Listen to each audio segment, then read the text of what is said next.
एक गरीब मजदूर एक भटकी हुई बूढ़ी औरत को घर ले आया। उसे क्या पता था कि वह उसी कंपनी की महिला निदेशक की मां है जो उसे नौकरी से निकालने वाली थी। औद्योगिक क्षेत्र में मूसलाधार बारिश हो रही थी, जैसे आसमान अपना गुस्सा बरसा रहा हो। पानी सड़कों पर भर गया था और बड़े बड़े गड्ढे टूटे हुए शीशों की तरह लग रहे थे, जिनमें टिमटिमाती रोशनी झलक रही थी। छुट्टी की घंटी बजी और मजदूरों की भीड़ मुख्य द्वार से बाहर उमड़ने लगी। कोई रेनकोट से खुद को बचा रहा था, तो कोई हेलमेट में सिर छिपाए सड़क किनारे अस्थायी छज्जों के नीचे भीड़ में घुस रहा था। उस भीड़ और अफरा-तफरी में रमेश एक एक कदम आगे बढ़ रहा था। उसके भीगे हुए जूते पैरों के नीचे असहज महसूस हो रहे थे। रमेश मशीन की मरम्मत करने वाला मजदूर था, जो सुबह से शाम तक कारखाने में काम करता था।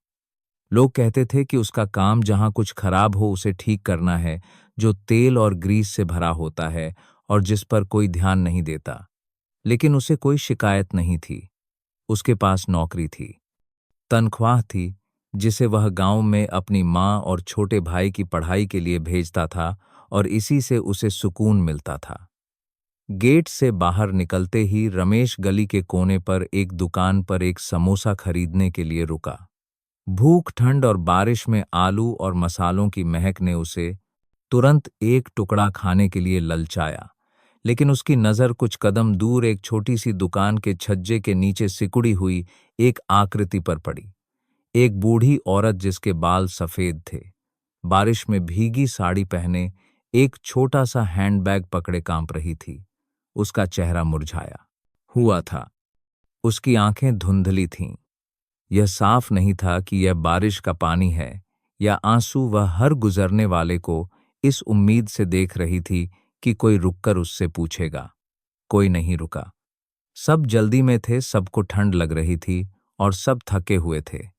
रमेश रुक गया। उसके मन में कई साल पहले कही गई उसकी मां की आवाज गूंजी, बेटा, जब किसी बुजुर्ग को मदद की जरूरत हो तो ज्यादा सवाल मत पूछना, बस उन्हें किसी सुरक्षित जगह पर पहुंचा देना। यह एक पुरानी साधारण सी बात थी, लेकिन न जाने क्यों इस समय इसने उसके कदमों को आगे बढ़ा दिया। माताजी, आप ठीक तो हैं? रमेश ने धीरे से पूछा। बूढ़ी औरत ने सिर उठाया। उसकी आंखों में खुशी और साथ ही सतर्कता का भाव था। उसके कांपते हाथों ने अपनी साड़ी के पल्लू से एक भीगा और मुड़ा तुड़ा कागज का टुकड़ा निकाला, जिस पर एक पता लिखा था, लेकिन स्याही का आधा हिस्सा फैल चुका था। उसने कहा, उसकी आवाज में बाहरी होने का लहजा था। मैं यहां अपनी पोती को ढूंढने आई हूं। वह पास की किसी कंपनी में काम करती है। मुझे सड़क का नाम याद था, लेकिन अब मैं भटक गई हूं। रमेश ने कागज का टुकड़ा लेकर देखने की कोशिश की। उसने अपनी आंखें सिकोड़कर पढ़ने की कोशिश की। ज्यादातर अक्षर मिट चुके थे। उसने सिर खुजलाया। माताजी, क्या आपके पास उसका फोन नंबर है? बूढ़ी औरत ने धीरे से सिर हिलाया था। लेकिन सुबह बस में मेरा फोन गिर गया। रमेश ने चारों ओर देखा। बारिश रुकने का कोई संकेत नहीं था। गाड़ियां पानी के छींटे उड़ा रही थीं और बूढ़ी औरत भीगकर कांप रही थी। उसे नहीं पता था कि कहाँ जाना है। उसने एक गहरी सांस ली और धीरे से कहा, ठीक है, अभी आप मेरे साथ मेरे कमरे पर चलिए। आज रात वहीं आराम कर लीजिए। सुबह जब मौसम साफ होगा तो मैं आपको पता ढूंढने में मदद करूंगा। ठीक है। श्रीमती सावित्री ने उसे देखा। उनकी धुंधली आंखों में एक झिझक थी। वह उसे नहीं जानती थी, उसे नहीं पता था कि वह कौन है, लेकिन उस ठंडी बारिश और उस लड़के की सच्ची आंखों के बीच उन्होंने धीरे से सिर हिला दिया। रमेश का कमरा औद्योगिक क्षेत्र से लगभग 1 किलोमीटर दूर एक तंग गली में था। रास्ता पानी से भरा था और कीचड़ उसकी पैंट के निचले हिस्से पर चिपक रहा था। टिमटिमाती स्ट्रीट लाइट के नीचे एक बूढ़ी और एक जवान दोनों चुपचाप हर मोड़ से गुजर रहे थे। जब भी कोई मोटरसाइकिल पास से गुजरती तो वे दीवार से सट जाते। कमरे में पहुंचकर रमेश ने उन्हें सूखने के लिए एक तौलिया दिया और अपनी मकान मालकिन से एक पुरानी साड़ी मांगकर उन्हें बदलने के लिए दी। उसने उनके लिए एक गिलास गर्म दूध बनाया और बचे हुए समोसे के साथ मेज पर रख दिया। माताजी, कुछ खा लीजिए ताकि शरीर में गर्मी आ जाए, फिर आराम कर लीजिए। श्रीमती सावित्री ने समोसे को देखा, उनके होंठ हल्के से भींच गए। उन्होंने ज्यादा कुछ नहीं कहा, बस सिर हिला दिया। थोड़ी देर बाद उन्होंने धीरे धीरे गांव से शहर तक की अपनी यात्रा के बारे में कुछ बातें बताईं। उनकी आवाज में बारिश और बुढ़ापे की थकान मिली हुई थी। पहले मैं अपने पति के साथ ऐसे ही एक किराए के कमरे में रहती थी जब वह कुल्ली का काम करते थे। बहुत समय बाद मैं ऐसी जगह पर रुकी हूं। रमेश चुपचाप सुनता रहा। उसके दिल में एक अजीब सा एहसास उठा। यह दया नहीं थी, बल्कि एक अपनेपन का एहसास था, जैसे किसी जानी पहचानी चीज से फिर से मिलना। बाहर बारिश अभी भी नहीं रुकी थी। टिन की छत से पानी की बूंदें टप टप गिर रही थीं, जैसे समय की धीमी फुसफुसाहट हो। उस छोटे से कमरे में दो अजनबी, दो अलग अलग पीढ़ियों के, एक शांत और गर्मजोशी भरा पल साझा कर रहे थे। एक अजीब रिश्ते की शुरुआत जो वे खुद भी नहीं जानते थे। टिन की छत वाले छोटे से किराए के कमरे में बारिश अभी भी टप टप कर रही थी, जैसे रुकना ही नहीं चाहती हो। रमेश ने झुककर मिनी गैस स्टोव जलाया। पुराना एल्यूमीनियम का बर्तन उस पर रखते ही एक छोटी सी आवाज आई। उसने हरी सब्जियां धोईं जो उसने श्रीमती सावित्री को लाते समय गली के कोने से खरीदी थीं। थोड़ा अदरक काटा, उसे हल्का सा भूना और फिर पानी डाल दिया। थोड़ा सा तेल तड़कने लगा, जिसकी महक उस नम जगह में फैल गई। श्रीमती सावित्री बिस्तर के किनारे बैठी थीं, अपनी मकान मालकिन माया आंटी की दी हुई पुरानी साड़ी पहने चुपचाप रमेश को खाना बनाते देख रही थीं।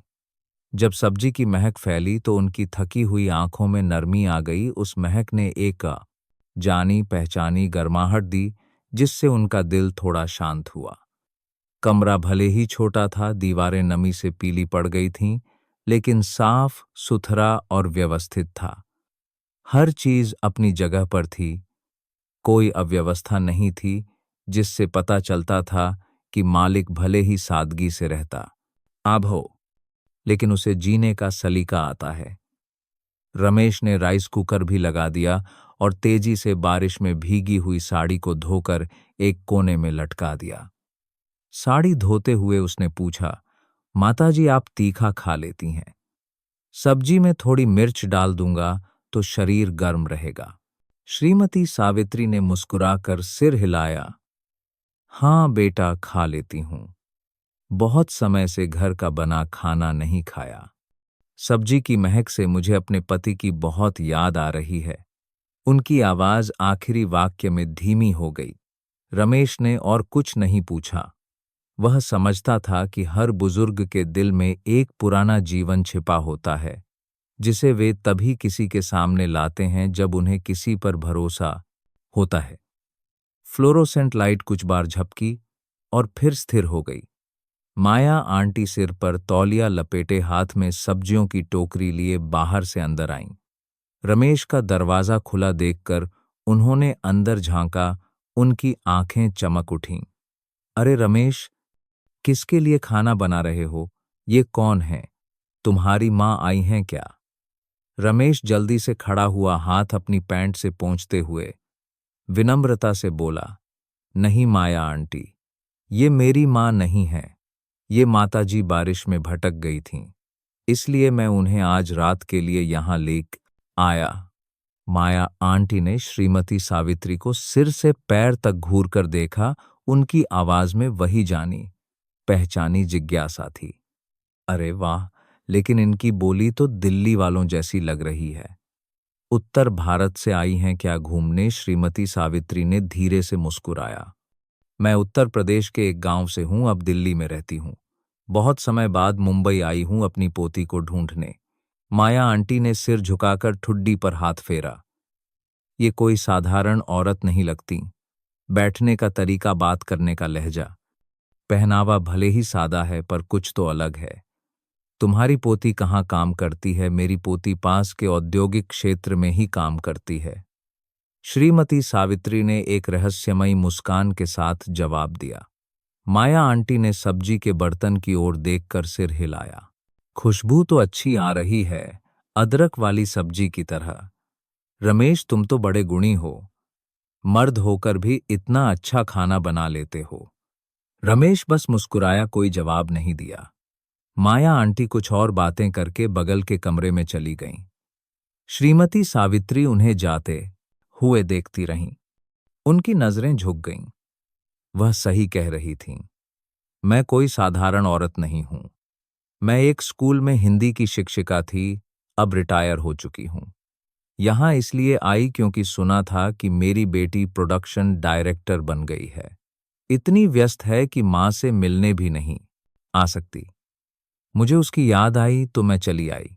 रमेश ने एक छोटी मेज पर खाना परोसा, एक सादा भोजन, अदरक वाली सब्जी, अंडे की भुर्जी और थोड़ा सा अचार। लेकिन उस मूसलाधार बारिश के बीच किराए के कमरे की पीली रोशनी में माहौल अजीब तरह से गर्मजोशी भरा था।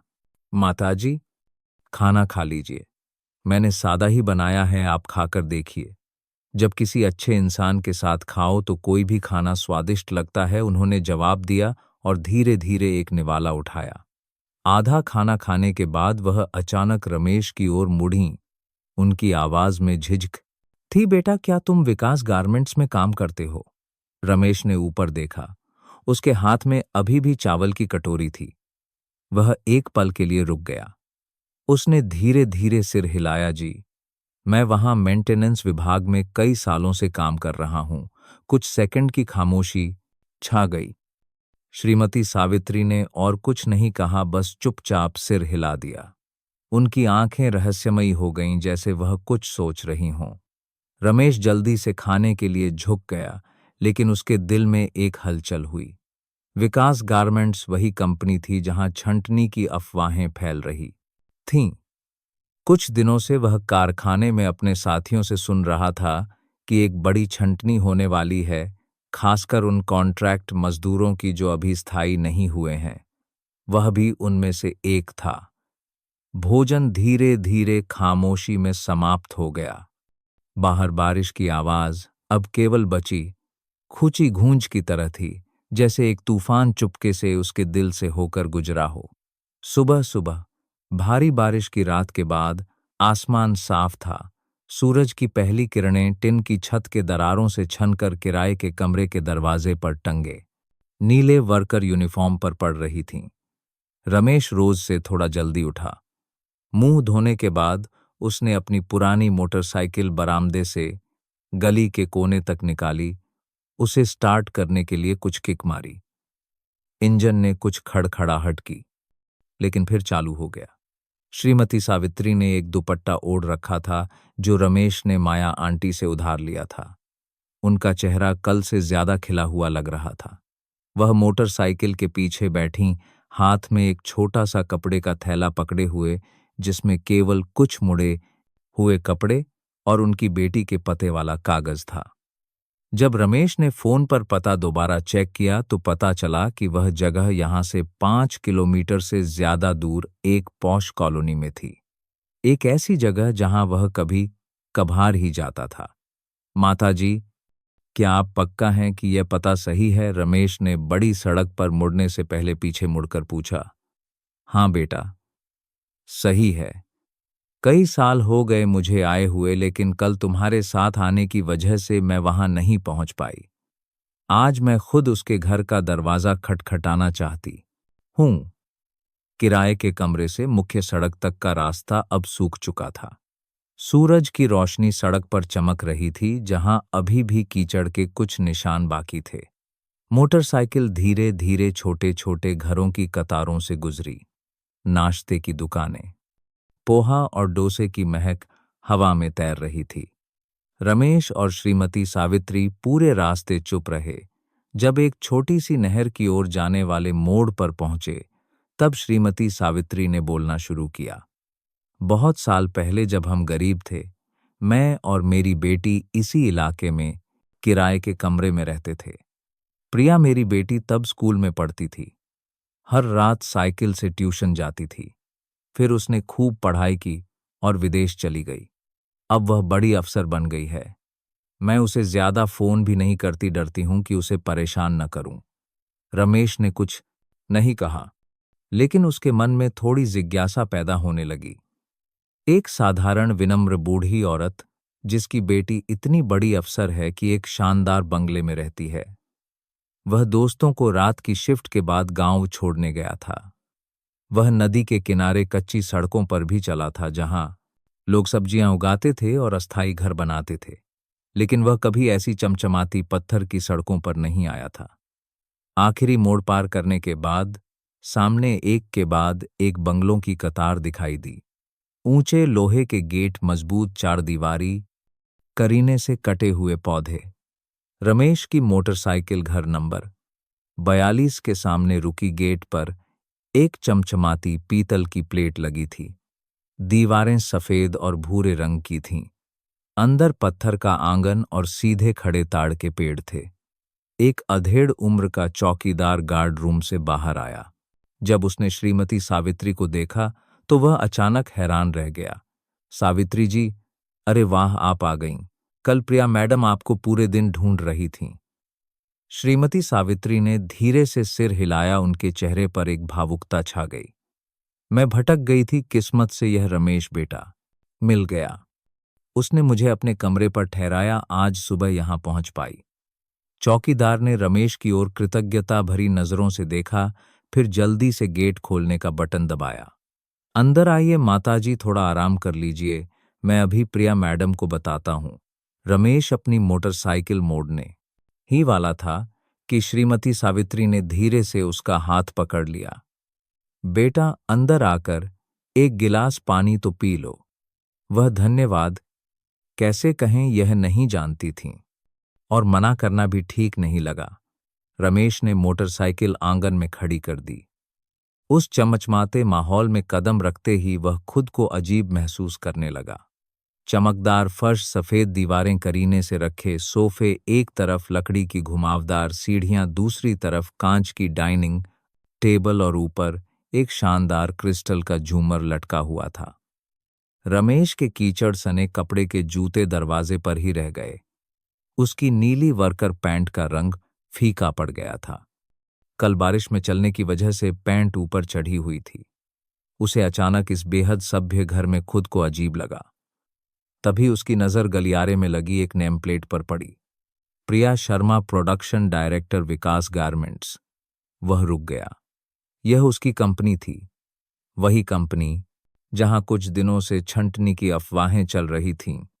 और प्रिया, यह वही नाम था जिसे उसने आंतरिक समाचारों में देखा था, कुछ बड़ी बैठकों में देखा था, जो उसके जैसे एक मेंटेनेंस वर्कर से बहुत ऊंचे पद पर थी। ऊपर से ऊंची एड्डी के जूतों की आवाज आई। रमेश मुड़ा। लगभग 30 साल की एक महिला, लंबी बाल, करीने से जूड़े में बंधे सफेद शर्ट और गहरे रंग की स्कर्ट पहने धीरे धीरे नीचे उतर रही थी। उसका चेहरा तेज था, आंखें चमकदार थीं, आत्मविश्वास से भरपूर। लेकिन जब उसकी नजरें रमेश पर पड़ीं तो दोनों रुक गए। वह झिझकी, रमेश ने सिर झुकाया। जी नमस्ते मैडम, मैं रमेश हूं। कल माताजी मिल गई थीं तो मैं उन्हें अपने कमरे पर ले गया। आज सुबह यहां आया हूं। घर में अचानक एक अजीब सी खामोशी छा गई। बड़े पर्दे से छनकर आती रोशनी रमेश की शर्ट पर पड़ रही थी। एक पुराना नीला रंग जो प्रिया के सलीकेदार पहनावे के बिल्कुल विपरीत था। उसने कुछ नहीं कहा, बस धीरे धीरे नीचे उतरती रही। उसकी आंखें रमेश से नहीं हटीं। श्रीमती सावित्री पीछे से आकर अपनी बेटी के कंधे पर हाथ रखते हुए धीरे से बोलीं, बेटी, यह रमेश है, वह भला इंसान जिसने कल रात मां की मदद की। प्रिया ने रमेश को बैठक में बुलाया। उसकी आवाज धीमी थी, लेकिन उसमें एक मुखिया की गंभीरता छिपी नहीं थी। उसने खिड़की के पास रखी लकड़ी की चाय की मेज की ओर इशारा किया, आप बैठिए, मैं चाय बनाती हूं। रमेश ने धीरे से सिर हिलाया। एक बेंत की कुर्सी को थोड़ा खींचकर उसके किनारे पर बैठ गया। दोनों हाथ आपस में गूंथे हुए उसकी आंखें लगातार कमरे को देख रही थीं। दीवार पर करीने से लटकी तस्वीरें, मेज पर सफेद ऑर्किड का गुलदस्ता, महंगे पर्दे से छनकर आती हल्की रोशनी। इस घर की हर चीज उसके किराए के कमरे के उमस भरे नम माहौल से बहुत अलग थी। प्रिया ने इलेक्ट्रिक केतली पर पानी रखा। उसके हाथ सधे हुए थे। इस छोटे से पल में रमेश ने चुपके से उसे देखा। दुबला, पतला शरीर, गर्दन के पीछे करीने से बंधा जूड़ा चेहरे की बनावट उतनी ही तेज थी जितनी उसने कंपनी के समाचारों में देखी थी। भले ही उसने कभी सीधे तौर पर बातचीत नहीं की थी, उसे याद था कि उसने कुछ बार उसे फोरमैन के साथ कारखाने से गुजरते देखा था। ठंडी आंखें, तेज कदम, कोई फालतू बात नहीं। आज वही महिला उसके सामने बैठी थी, गर्म चाय का कप डालकर उसके हाथ में दे रही थी। मेरी मां की मदद करने के लिए धन्यवाद, उसने कहा। उसकी आवाज विनम्र थी, लेकिन अभी भी एक निश्चित दूरी बनाए हुए थी। मैंने चौकीदार से कल रात की बात सुनी। किस्मत से मेरी मां को एक अच्छा इंसान मिल गया। कोई बात नहीं मैडम, अपनी मां जैसी उम्र की किसी बुजुर्ग की मदद करना तो फर्ज है। श्रीमती सावित्री पास में बैठी थीं। अपने दुपट्टे का कोना सहला रही थीं, लगातार सिर हिला रही थीं। उनकी आंखें दोनों को बड़े प्यार से देख रही थीं। उन्होंने उत्साह से कहा, रमेश बहुत अच्छा लड़का है बेटी। कल रात बारिश और तूफान में मुझे कुछ समझ नहीं आ रहा था। शुक्र है कि यह मुझे अपने कमरे पर ले गया, खाना खिलाया, सोने की जगह दी। हर कोई अजनबी के लिए ऐसा नहीं करता। प्रिया ने एक बार फिर धन्यवाद में सिर हिलाया, लेकिन उसकी आंखों में कुछ झिझक और चिंता थी। अपनी मां की खुशी के विपरीत वह अभी भी उस अजनबी मेहमान से दूरी बनाए हुए थी। कृतज्ञता की कमी के कारण नहीं, बल्कि उस शिष्टाचार के पीछे छिपी जिम्मेदारी के बोझ के कारण। फोन की घंटी बजी, जिससे खामोशी टूट गई। प्रिया ने इजाजत ली, कमरे के कोने में जाकर फोन उठाया। हेलो, मैं सुन रही हूं। रमेश ने ध्यान नहीं दिया, लेकिन जब उसने प्रिया का चेहरा ठीक है, लिस्ट मेरे कंप्यूटर पर भेज दो कहने के बाद बदलते देखा तो उसके दिल में एक अस्पष्ट बेचैनी हुई। प्रिया ने लैपटॉप खोला। स्क्रीन चमक उठी। तीसरे चरण में छंटनी के लिए प्रस्तावित कर्मचारियों की सूची, उत्पादन विभाग, विकास, गारमेंट साफ साफ दिखाई दे रहा था।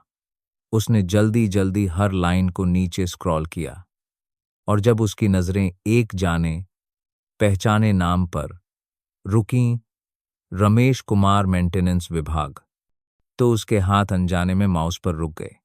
एक पल की खामोशी के बाद प्रिया के दिमाग में कल रात की टूटी फूटी तस्वीरें जुड़ने लगीं।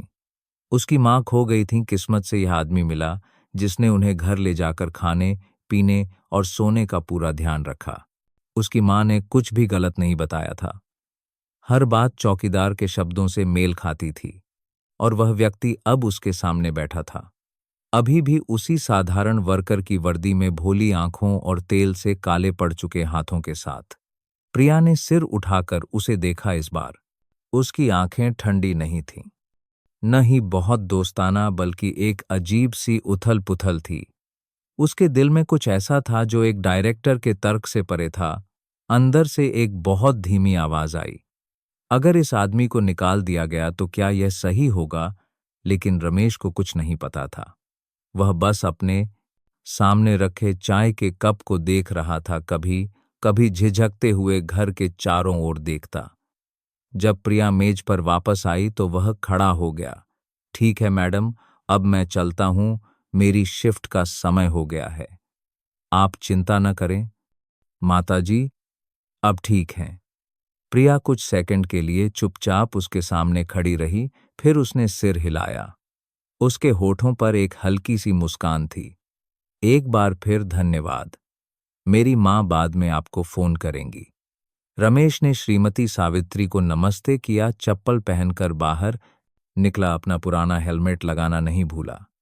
उसे यह नहीं पता था कि इस बंगले के गेट के कुछ ही कदमों के बाद एक सूची थी जो उसकी जिंदगी बदलने का फैसला कर सकती थी, और जो महिला उसे अभी विदा कर रही थी, वही उस सूची से उसका नाम हटा या रख सकती थी। रास्ते में जब रमेश बंगले वाले इलाके से बाहर निकल गया, श्रीमती सावित्री अपनी बेटी की ओर मुड़ी। उनकी आवाज ऐसी थी जैसे वह यूं ही पूछ रही हों, वह लड़का बहुत भला और नेक दिल लगता है, तुम जानती हो। प्रिया ने तुरंत जवाब नहीं दिया। वह बस मेज पर रखे अधूरे चाय के कप को देखती रही, जहां से अभी भी भाप उठ रही थी। बुनाई मशीनों की गड़गड़ाहट गूंज रही थी, एक लयबद्ध शोर जो पूरे विशाल कारखाने की धड़कन जैसा था। नई कपड़े की महक और पसीने की गंध उमस भरी हवा में घुली हुई थी, खासकर दोपहर के समय जब सूरज की किरणें जंग लगी टिन की छतों से सीधी आती थीं। रमेश मेंटेनेंस रूम के कोने में एक पुराने पंखे की छाया में बैठा था। वह एक ढीले पड़े ड्राइव शाफ्ट के जोड़ को कस रहा था।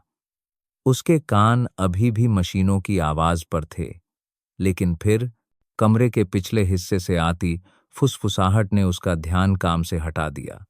फुसफुसाहट के साथ छोटी छोटी दबी हुई हौंसी भी थी। सुना है इस हफ्ते पक्की लिस्ट आ जाएगी। हे भगवान, हमारे यहां से और लोग निकाले जाएंगे। पिछली बार ही तो कुछ लोगों को निकाला था। तो क्या किश्तों में निकालेंगे? जो टारगेट पूरा नहीं करेगा उसे जाना ही होगा। एक आदमी आगे बढ़ा और रमेश के औजारों की मेज के पास खड़ा हो गया। वह राकेश था, मेंटेनेंस का सुपरवाइजर, 40 के पार का एक आदमी जिसके बाल तेल से चिपके हुए थे, पेट बियर पीने से निकला हुआ था, जो हमेशा खुद को बहुत होशियार समझता था। उसने आधा मुस्कुराते हुए रमेश के कंधे पर थपकी दी, इतनी मेहनत क्यों कर रहे हो? छोटे कर लो क्या पता कल यहां बैठने का मौका मिले न मिले। रमेश ने ऊपर देखा, उसका चेहरा अभी भी शांत था। जी, मैं बस अपनी शिफ्ट खत्म करके घर चला जाऊंगा।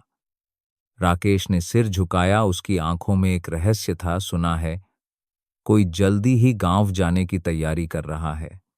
दुख की बात है, मेहनती है, लेकिन किस्मत खराब हो तो जाना ही पड़ता है। उसकी आवाज तेज नहीं थी, लेकिन पास खड़े कुछ लोगों को चौंकाने के लिए काफी थी। एक महिला वर्कर चुपचाप अपनी मशीन पर तेजी से काम करने लगी। दूसरा दीवार से सटकर फोन पर ऐसे बात करने लगा जैसे किसी से कुछ पूछ रहा हो। कारखाने का माहौल जैसे गाढ़ा हो गया था। रमेश ने झुककर आखिरी पेंच कस दिया। कुछ और नहीं कहा, लेकिन उसका दिल धीरे धीरे धड़कने लगा। राकेश की बातें उसके दिमाग में गूंज रही थीं, हर शब्द उसके दिल में बढ़ते डर को छू रहा था। इस हफ्ते छंटनी की अफवाहें जंगल की आग की तरह फैल गई थीं। मेंटेनेंस विभाग, जिस पर कम ही लोग ध्यान देते थे, लेकिन जो खर्च का एक बड़ा बोझ था, हमेशा सबसे पहले निशाने पर आता था। रमेश जैसे मजदूर जिनका कोई सहारा नहीं था, जो दिन भर काम करके किराए के कमरे में लौट जाते थे, उन्हें भूलना और भी आसान था। रमेश को उस दोपहर प्रिया की आंखें याद आईं, जब वह उसे लैपटॉप की स्क्रीन के पीछे से देख रही थी। कुछ अस्पष्ट था, ठंडा नहीं, लेकिन दोस्ताना भी नहीं। बस एक ऐसी नजर जो इंसान और प्रक्रिया के बीच उलझी हुई थी। एक फोन की घंटी ने उसे चौंका दिया। रमेश ने अपनी जेब से फोन निकाला। स्क्रीन पर मां लिखा था। वह दीवार के एक कोने में गया और फोन उठाया। उसकी मां की आवाज कांप रही थी। रमेश बेटा, तुम्हारे पापा की तबीयत बहुत खराब है। डॉक्टर कह रहे हैं कि शायद कुछ ही महीने बचे हैं। उनकी आवाज भर्रा गई। अब घर में बस तुम्हारा ही सहारा है। रमेश ने फोन को कसकर पकड़ लिया। उसकी आंखें जलने लगीं। जी मां, आप अपना ध्यान रखना, मैं और पैसे भेजने की कोशिश करूंगा। फोन काटने के बाद वह दीवार से सटकर खड़ा हो गया। उसके माथे से पसीना बह रहा था। यह साफ नहीं था कि यह उमस भरी गर्मी के कारण था या दिल पर बढ़ते दबाव के कारण। मेंटेनेंस रूम में वापस आने पर राकेश फिर से पास से गुजरा। उसकी आवाज में ताना था, लेकिन थोड़ी बनावटी हमदर्दी भी थी। मैंने सुना है इस बार की लिस्ट में एक जाना पहचाना नाम भी है। रमेश ने भौहें सिकोड़ी। राकेश ने जल्दी से चारों ओर देखा और अपनी आवाज धीमी कर ली। मैंने तुम्हारा नाम देखा है। कल रात मैनेजमेंट ऑफिस में प्रिंट हो रहा था, मैंने एक नजर डाली थी। खैर अभी पक्का नहीं है, क्या पता कोई मेहरबान हो और नाम कटवा दे। उसने होंठ सिकोड़े और चला गया। रमेश को वहीं खड़ा छोड़ दिया, जैसे किसी ने उसकी सारी ताकत खींच ली हो। उसकी बातें सुई की तरह चुभ रही थीं। क्या यह सच है या यह सिर्फ राकेश की आदत है? दूसरों को परेशान करने की बुनाई मशीनों की आवाज अभी भी गूंज रही थी, लेकिन रमेश के लिए वह आवाज अब दूर और ठंडी लग रही थी। वह धीरे धीरे पिछले आंगन में गया। बाहर हल्की धूप गर्म टिन की छतों पर पड़ रही थी। उसने मुख्य गेट की ओर देखा। एक गहरे रंग की कार वहीं खड़ी थी। कार का दरवाजा थोड़ा खुला था। दूर से भी अंदर बैठी महिला साफ दिख रही थी। ऊंचा जूड़ा, सीधी बैठी हुई, वह कोई और नहीं प्रिया थी। रमेश का दिल एक पल के लिए तेजी से धड़का। वह कारखाने के अंदर देख रही थी। उसकी नजरें, वह नहीं जानता था कि यह संयोग था या जानबूझकर। उस सुबह आसमान अभी भी उदास था, जैसे पूरे हफ्ते की बारिश को खत्म नहीं करना चाहता हो। रमेश ने अपनी मोटरसाइकिल फैक्ट्री के गेट के अंदर खड़ी की। उसका दिल पत्थर की तरह भारी था। कल रात की अफवाहें अभी भी उसके कानों में गूंज रही थीं, जो उसके सीने में धड़कते दिल के साथ ताल मिला रही थीं। माँ के साथ फोन पर हुई बात, राकेश के ताने और गेट के बाहर प्रिया की एक झलक, सब मिलकर एक बेचैनी में बदल गए थे, जिसे वह नाम नहीं दे सकता था। जब शिफ्ट शुरू होने की घंटी बजी, तो हमेशा की तरह कारखाने में काम करने के बजाय सभी मजदूरों को ग्राउंड फ्लोर पर बड़े मीटिंग रूम में इकट्ठा होने के लिए कहा गया। वह कमरा, जो आमतौर पर ट्रेनिंग के लिए इस्तेमाल होता था, आज लोगों से खचाखच भरा था। कुर्सियां एक दूसरे से सटी हुई थीं। छत के पंखे घूम रहे थे, लेकिन हवा में भरी पसीने और तनाव की गंध को दूर करने के लिए काफी नहीं थे। मंच पर सुपरवाइजर खड़ा था। वह एक छोटे कद का गंजा आदमी था, जो हमेशा सलीके से कपड़े पहनता था और ऐसे बोलता था जैसे वह किसी बड़ी सभा को संबोधित कर रहा हो। उसकी आवाज गूंज रही थी, धीमी लेकिन ठंडी। आज प्रबंधन के निर्देशानुसार हम उन कर्मचारियों की सूची की घोषणा करेंगे जिन्हें कारखाने के पुनर्गठन योजना के पहले चरण के तहत हटाया जा रहा है। भीड़ में एक फुसफुसाहट की लहर दौड़ गई। रमेश तीसरी पंक्ति में बैठा था। उसने अपनी गोद में रखे हेलमेट को कसकर पकड़ लिया। वह जोर से सांस लेने की हिम्मत नहीं कर पा रहा था। सुपरवाइजर ने एक कागज उठाया और धीरे धीरे एक एक नाम पढ़ने लगा। किसी की गहरी सांस लेने की आवाज आई, तो किसी की हे भगवान की धीमी आवाज। छठे नाम पर रमेश ने साफ सुना, रमेश कुमार, मैकेनिकल मेंटेनेंस विभाग। वह सन्न रह गया। उसका दिल एक पल के लिए धड़कना भूल गया। उसके आस पास की सभी आवाजें जैसे बंद हो गईं। केवल उसके सिर में एक गूंज बाकी रह गई। बगल के कुछ लोग मुड़े। किसी ने उसे सहानुभूति से देखा, तो किसी ने राहत की सांस ली कि उसका नाम नहीं था। उसने कोई प्रतिक्रिया नहीं दी, बस सिर झुका लिया। ऐसा महसूस हुआ जैसे किसी ने उससे वह खंभा छीन लिया हो जिस पर वह अब तक टिका हुआ था। यह नौकरी भले ही प्रतिष्ठित न हो, लेकिन यह उसके लिए गांव में पैसे भेजने, मां और छोटे भाई का पेट पालने का एकमात्र जरिया थी। अब बस एक सुबह में सब कुछ धुएं में मिल गया था। सुपरवाइजर ने सूची समाप्त की, कागज को मोड़ा और एक मशीनी आवाज में कहा, जिन लोगों का नाम लिया गया है वे बैठक के बाद प्रशासनिक कार्यालय में जाकर अपनी औपचारिकताएं पूरी कर लें। आज ही अपने उपकरण जमा कर दें। कुछ खड़खड़ाहट की आवाजें आईं जब सूची में शामिल लोग उठे और चुपचाप अपनी जगह से चले गए। रमेश भी उठा। कोई हंस नहीं रहा था, कोई सांत्वना नहीं दे रहा था, बस नजरें टकराने पर जल्दी से फिर जाती थीं। प्रशासनिक कार्यालय में माहौल और भी घुटन भरा था। मेज के पीछे बैठी एक महिला कर्मचारी हर किसी को कुछ कागजात दे रही थी, जिस पर नौकरी छोड़ने की पुष्टि, आईडी कार्ड वापस करने और अंतिम वेतन के भुगतान के लिए हस्ताक्षर करने थे। रमेश ने कागज लिया। उसके हाथ थोड़े कांप रहे थे, लेकिन उसने फिर भी एक मशीन की तरह कलम पकड़कर हस्ताक्षर कर दिए, उस चीज पर हस्ताक्षर कर दिए जिसके बारे में उसने कभी नहीं सोचा था कि इतनी जल्दी आ जाएगी। अपने सुरक्षा उपकरण वापस करने के लिए लाइन में इंतजार करते समय उसकी आंखें अनजाने में चारों ओर घूमीं। प्रशासनिक कार्यालय की खिड़की से वरिष्ठ कार्यालयों की ओर जाने वाला गलियारा दिखाई दे रहा था। साफ कांच फ्लोरोसेंट लाइट की सफेद रोशनी को प्रतिबिंबित कर रहा था। तभी ऊंची एड्डी के जूतों की आवाज आई, एक सधी हुई आवाज जिसे पहचानने में कोई गलती नहीं हो सकती थी। एक सिलुएट उसकी नजरों में आई।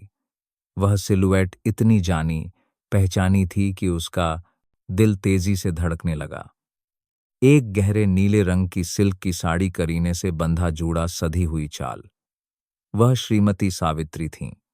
वह उस दिन की तरह साधारण कपड़े नहीं पहने हुए थीं, बल्कि एक अलग ही रूप में थीं, शालीन, सुरुचिपूर्ण और आत्मविश्वास से भरपूर। वह कार्यालय के गलियारे से गुजरीं, उस बड़े कांच के दरवाजे की ओर बढ़ रही थीं, जिस पर कार्यकारी निदेशक का कार्यालय लिखा था।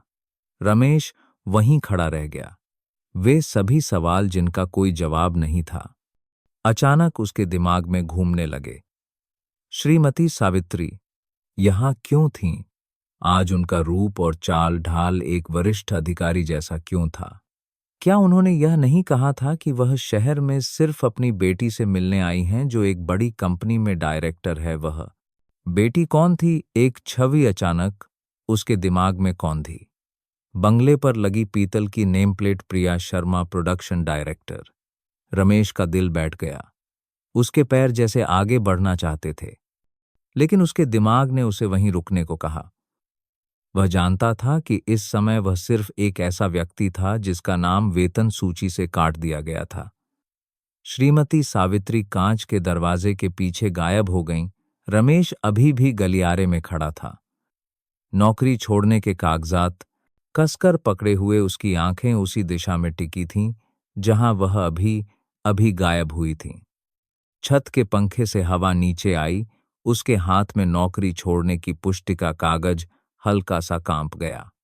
आज कारखाने का माहौल सिर्फ सफेद रोशनी के कारण ठंडा नहीं था, बल्कि लोगों के दिलों में चल रहे तूफानों के कारण भी ठंडा था। नौकरी से निकाले जाने का फैसला सुनने के बाद रमेश हमेशा की तरह अपने किराए के कमरे में नहीं लौटा। उसके मन में सैकड़ों सवाल घूम रहे थे।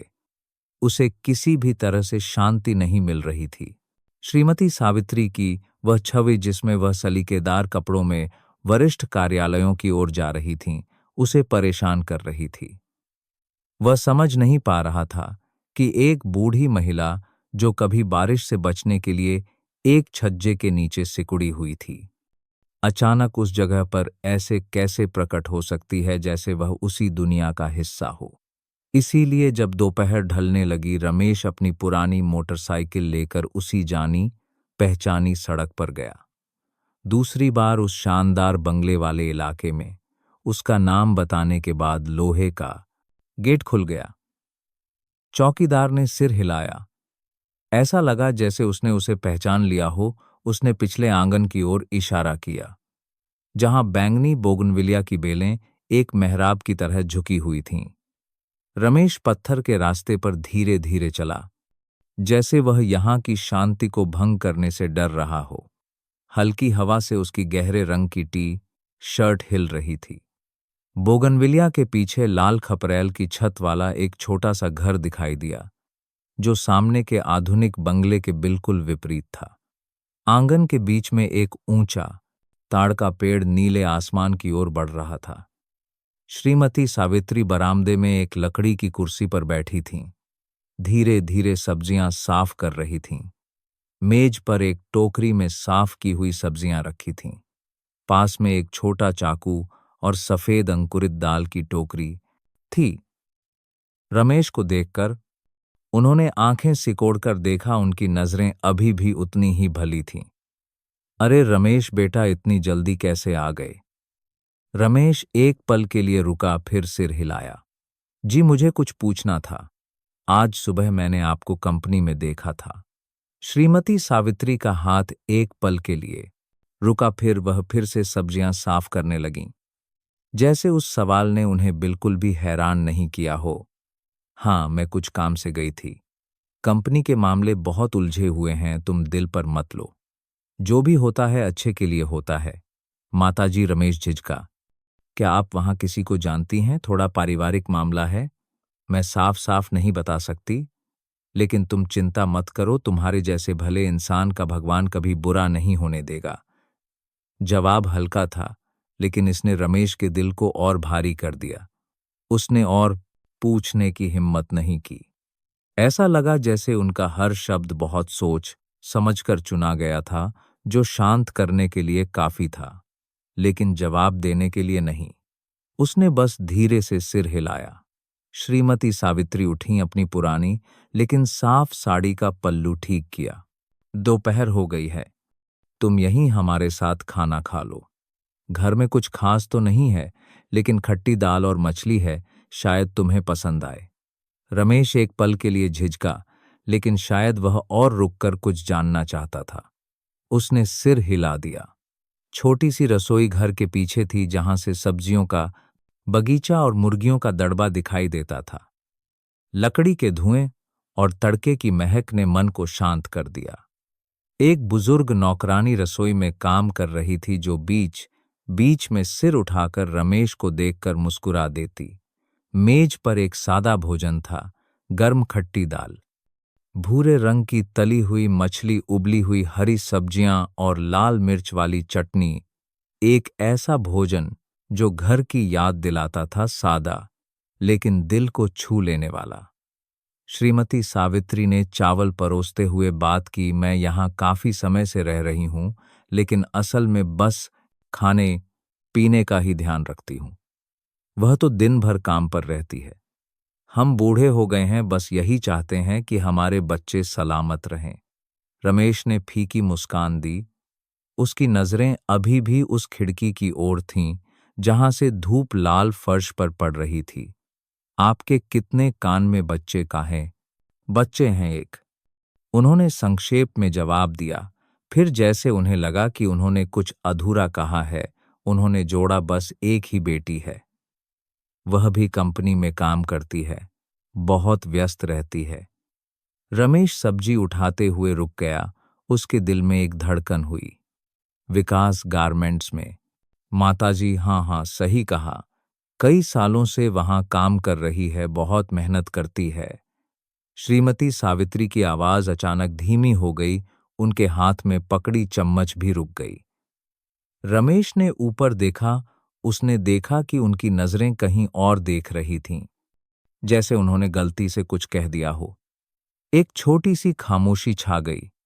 केवल हवा और बगल के घर से आती मुर्गियों की आवाजें थीं।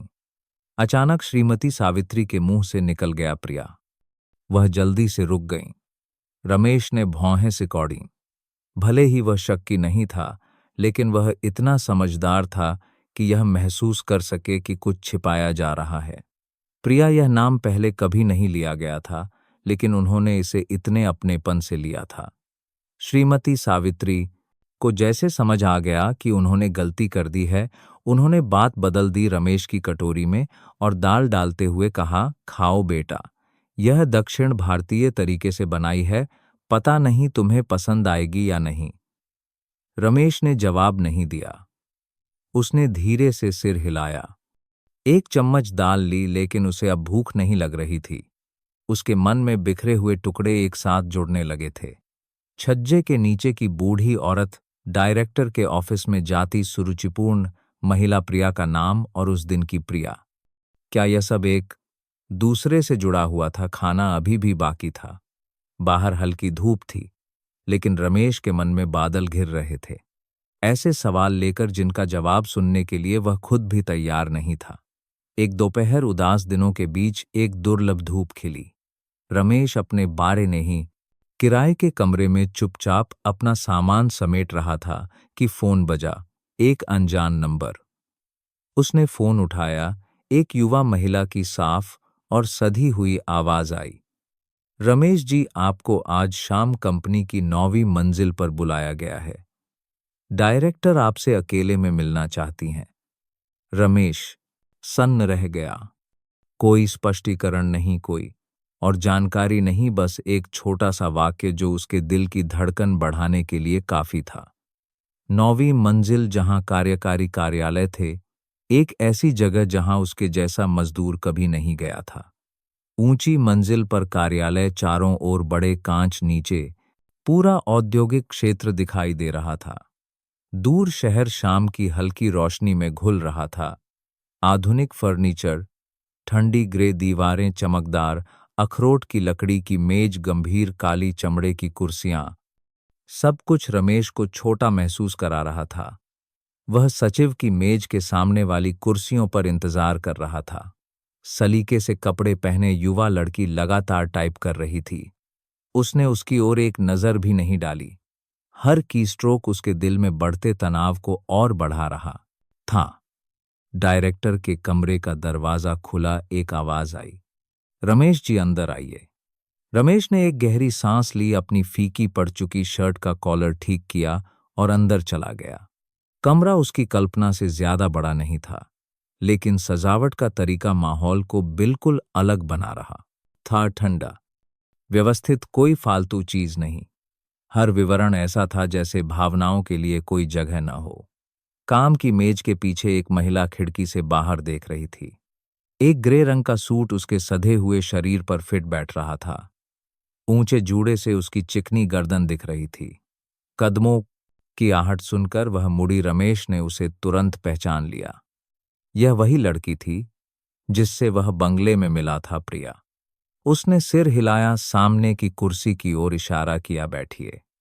रमेश ने धीरे धीरे कुर्सी खींची।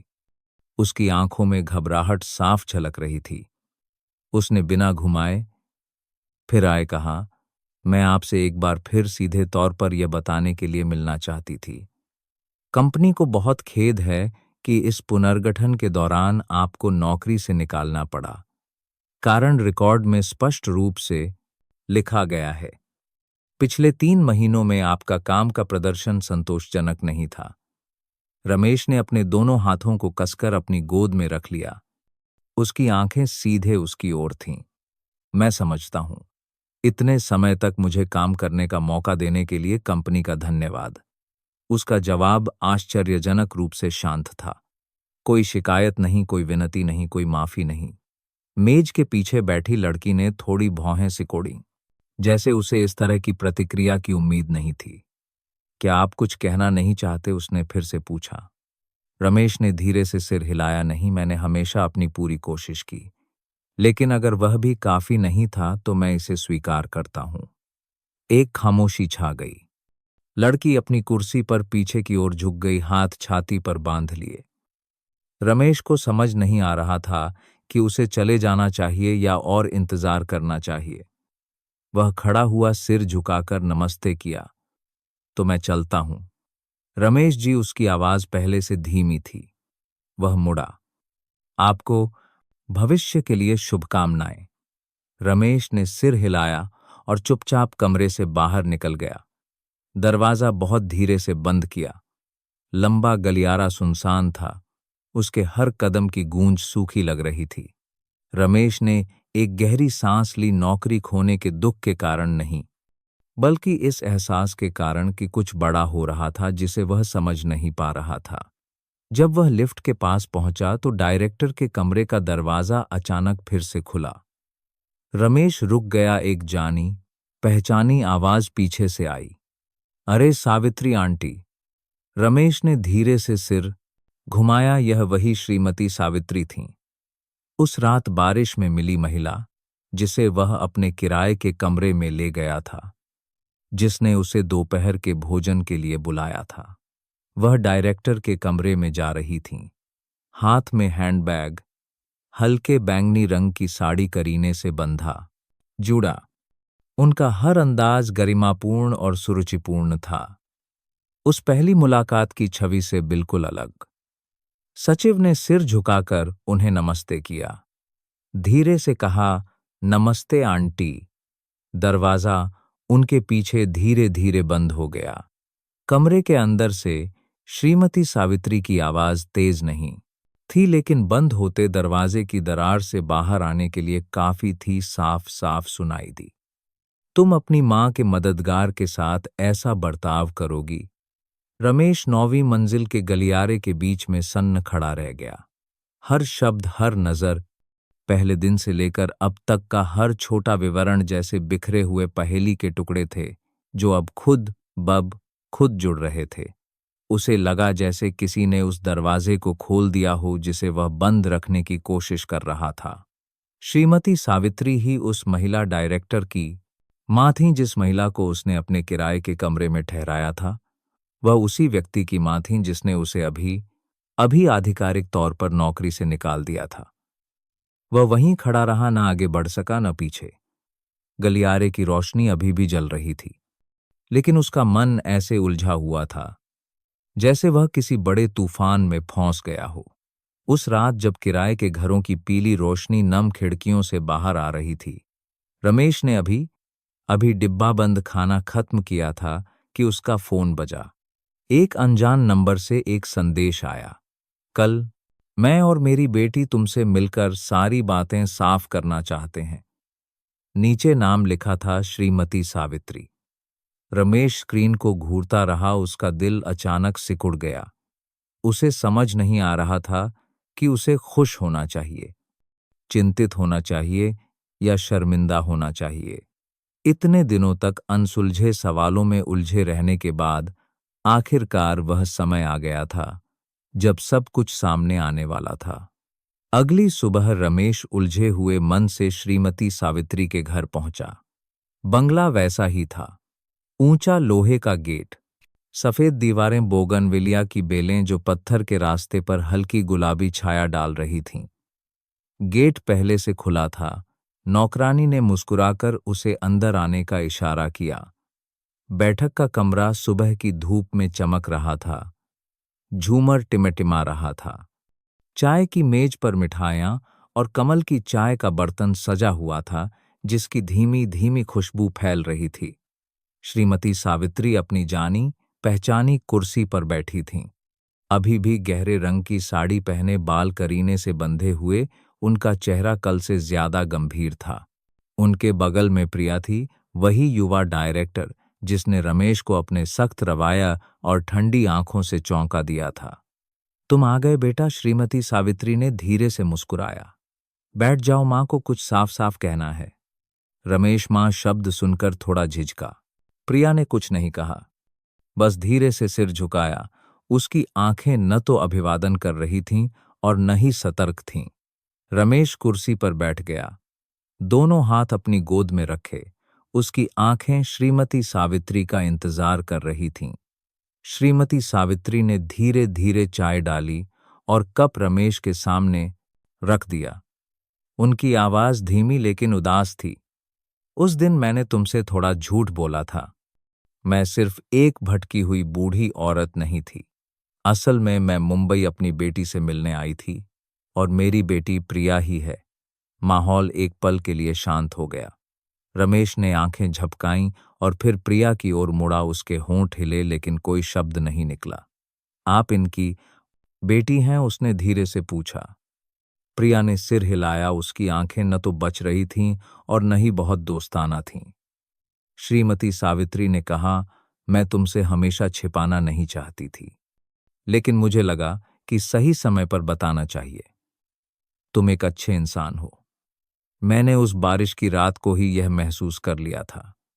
अगर तुम नहीं होते तो शायद मैं कभी घर नहीं पहुंच पाती।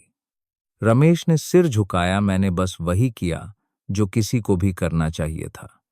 आप ज्यादा मत सोचिए। श्रीमती सावित्री ने उसका हाथ पकड़ लिया। उनकी आंखें गर्म थीं। लेकिन अपनी जिंदगी में मैं तुम्हारे जैसे इंसान से बहुत कम मिली हूं। तुम बहुत नेक और भले हो। मैं तुम्हें सच में बहुत मानती हूं। प्रिया ने हल्के से होंठ सिकोड़े। मां, आप ऐसे कह रही हैं जैसे रिश्ता पक्का कर रही हों। रमेश का चेहरा लाल हो गया जबकि श्रीमती सावित्री ने अपनी बेटी को घूर कर देखा। तुम उसके साथ ऐसे बात मत करो। तुम्हें नहीं लगता कि रमेश अच्छा है? प्रिया ने कंधे उचकाए। अच्छा है या नहीं यह मैं नहीं कह सकती, लेकिन मैं डायरेक्टर हूं, मुझे अपनी भूमिका निभानी होगी। कंपनी के नियम हैं, कर्मचारियों को प्रदर्शन के आधार पर निकाला जाता है, किसी बाहरी बात के लिए इसे बदला नहीं जा सकता। कमरे का माहौल अचानक भारी हो गया। रमेश अभी भी चुपचाप बैठा था। उसकी आंखें सामने रखे चाय के कप पर टिकी थीं। श्रीमती सावित्री ने अपनी बेटी को कुछ देर देखा और फिर एक गहरी सांस ली। बेटी, कभी कभी हमें वेतन और आंकड़ों से पहले इंसानियत को रखना पड़ता है। आपने कभी काम में भावनाओं को आने नहीं दिया। प्रिया ने सधे हुए स्वर में जवाब दिया।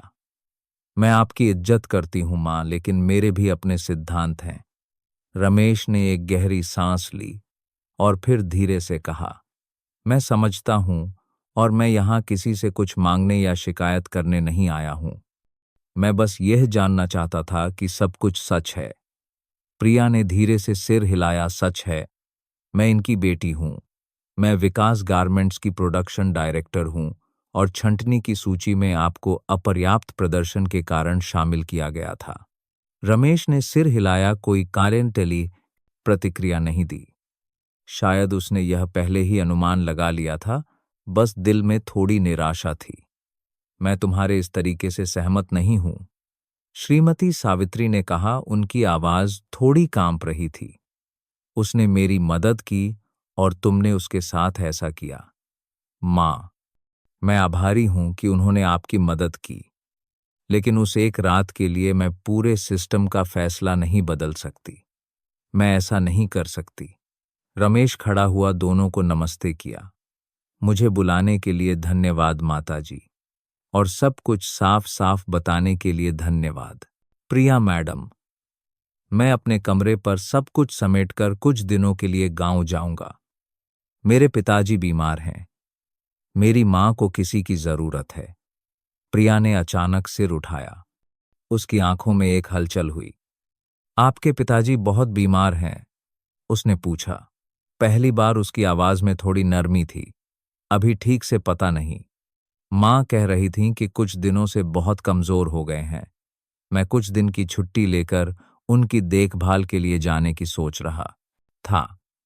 माहौल शांत हो गया।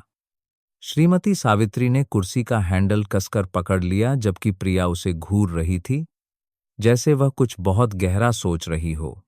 श्रीमती सावित्री उठीं और अंदर के कमरे में चली गईं, दोनों को अकेला छोड़ दिया। जब कमरे का दरवाजा बंद हो गया, तब भी प्रिया ने कुछ नहीं कहा। रमेश ने उसे देखा जाने के लिए तैयार था, लेकिन उस समय उसकी आंखों में कुछ अस्पष्ट था। अब ठंडा नहीं, बल्कि जैसे कुछ झिझक थी। उस शाम मजदूरों की बस्ती में अजीब सी उमस थी। रमेश के कमरे में लगा पुराना पंखा खड़खड़ कर रहा था और बाहर गलियारे में फुसफुसाहट की आवाजें सूखी घास में लगी छोटी आग की तरह फैलने लगी थीं। सुना है वो रमेश डायरेक्टर की मां को जानता है। हे भगवान, वो मेंटेनेंस वाला लड़का, लेकिन डायरेक्टर की मां हमारे इस चौल में कुछ दिन क्यों रुकी थीं? क्या वो गरीबी का नाटक कर रही थीं? हाँ, मैंने उसे उस बूढ़ी औरत का कई बार इंतजार करते देखा है।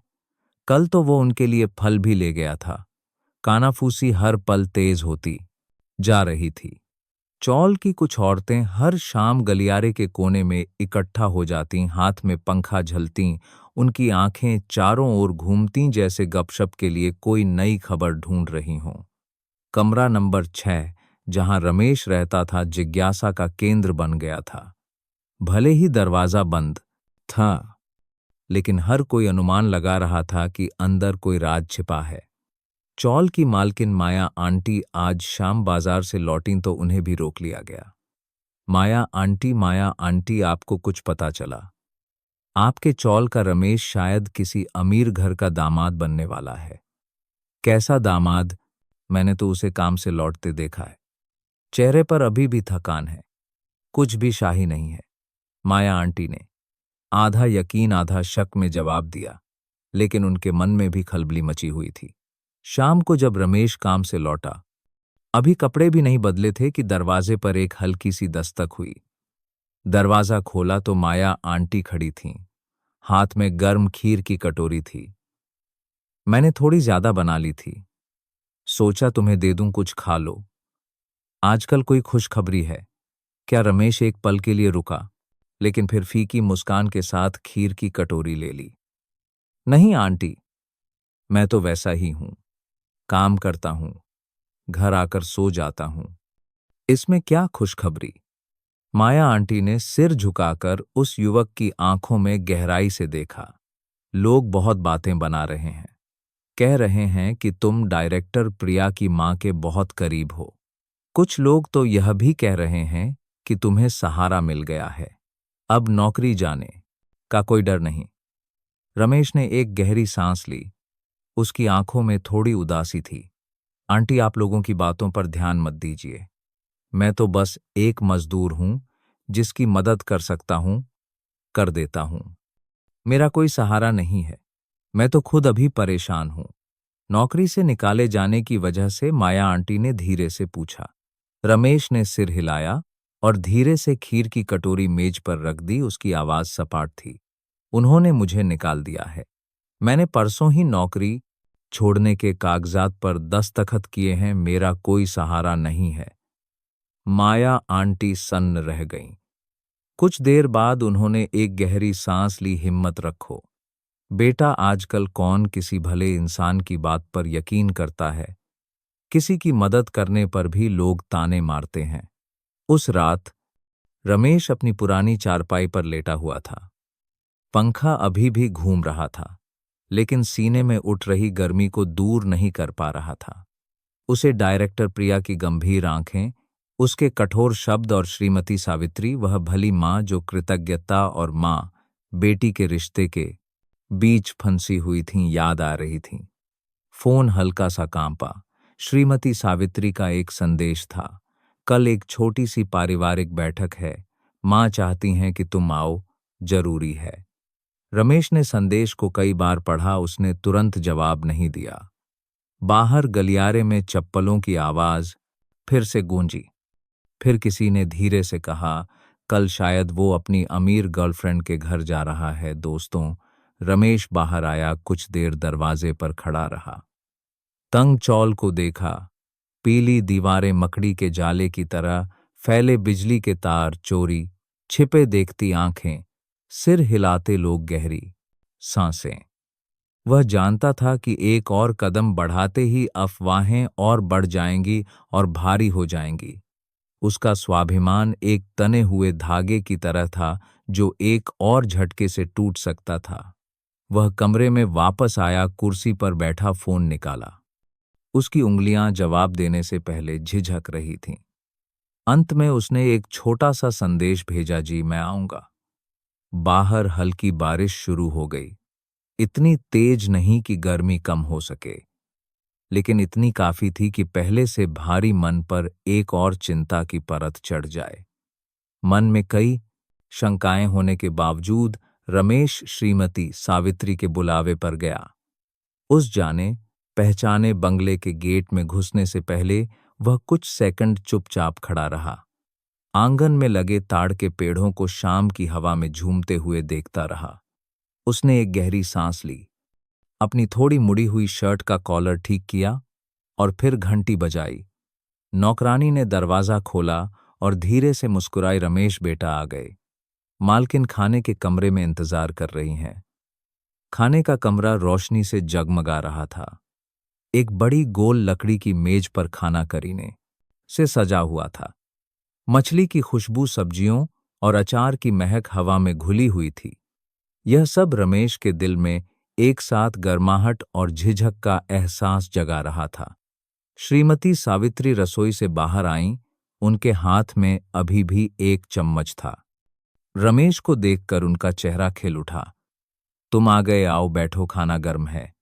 रमेश ने उन्हें नमस्ते किया और फिर श्रीमती सावित्री के दाईं ओर बैठे एक बुजुर्ग व्यक्ति को सिर झुकाकर नमस्ते किया। श्रीमती सावित्री ने परिचय कराया, यह मेरे छोटे भाई हैं। ये कुछ दिन पहले ही गांव से आए हैं। मामा जी ने रमेश को भली नजरों से देखा, सिर हिलाया। अच्छा, तो तुम रमेश हो। मैंने अपनी दीदी से तुम्हारे बारे में बहुत सुना है, बहुत समझदार लगते हो। रमेश ने धीरे से मुस्कुराकर जवाब दिया और मेज के किनारे बैठ गया। थोड़ी पटकाही देर बाद प्रिया आई। उसने एक साधारण सफेद शर्ट पहनी थी, बाल पीछे बंधे थे, चेहरे पर अभी भी वही शांत और पेशेवर भाव था। जब दोनों की नजरें मिलीं तो कमरे का माहौल एक सेकंड के लिए रुक गया। प्रिया ने सिर हिलाया, नमस्ते जी। नमस्ते डायरेक्टर। प्रिया जी, रमेश ने घबराकर जवाब दिया और मुड़ गया। खाना शुरू हुआ। श्रीमती सावित्री लगातार रमेश को खाना परोस रही थीं। उनकी आवाज में बहुत अपनापन था। और लो बेटा, यह मछली बहुत देर तक पकाई है, तभी इतनी स्वादिष्ट बनी है। जी धन्यवाद माताजी। रमेश ने सिर झुकाकर छोटे छोटे निवाले खाए कोशिश कर रहा था कि उसकी चम्मच न कांपे। मामा जी ने धीरे से एक निवाला लिया और कहा, बहुत समय बाद घर में ऐसा खाना बना है, यह सब रमेश बेटे की वजह से है। भले इंसान के साथ ही भला होता है। प्रिया चुप थी, बस धीरे धीरे खा रही थी। श्रीमती सावित्री अपनी बेटी की ओर देख रही थीं, जैसे वह उसके बोलने का इंतजार कर रही हों। लेकिन जब उसने कुछ नहीं कहा तो उन्होंने खुद ही बात शुरू की। प्रिया, तुम्हें याद है, मैंने तुम्हें बताया था कि मैं रास्ता भटक गई थी। रमेश ही वह इंसान है जिसने उस रात मुझे घर पहुंचाया था। हाँ माँ, मुझे पता है, प्रिया ने अपनी कटोरी नीचे रखते हुए सपाट आवाज में कहा। मैंने उनसे पहली मुलाकात में ही धन्यवाद कह दिया था, लेकिन नौकरी से निकालकर धन्यवाद देना, यह मुझे स्वीकार नहीं है। माहौल एकदम शांत हो गया। मामा जी ने अपनी भतीजी की ओर देखा, थोड़ी भौहें सिकोड़ी। प्रिया अभी भी शांत आवाज में बोली, माँ, कंपनी के काम में भावनाओं को नहीं लाया जा सकता। अगर हर कोई थोड़ी सी कृतज्ञता के लिए नियमों को तोड़ेगा तो नतीजों की जिम्मेदारी कौन लेगा? श्रीमती सावित्री ने एक गहरी सांस ली, चम्मच नीचे रख दी। उनकी आंखों में निराशा साफ झलक रही थी। मैंने तुमसे यह नहीं कहा कि तुम रमेश को मेरी वजह से रखो। मैं बस चाहती हूं कि तुम लोगों को दिल से देखो। जिंदगी में रिश्ते ही इंसान को लंबे समय तक साथ रखते हैं, नियम नहीं। रमेश ने सिर झुका लिया, उसके हाथ में पकड़ी कटोरी कस गई। वह मां बेटी के बीच झगड़े का कारण नहीं बनना चाहता था, लेकिन प्रिया का हर शब्द उसके दिल में चुभ रहा था।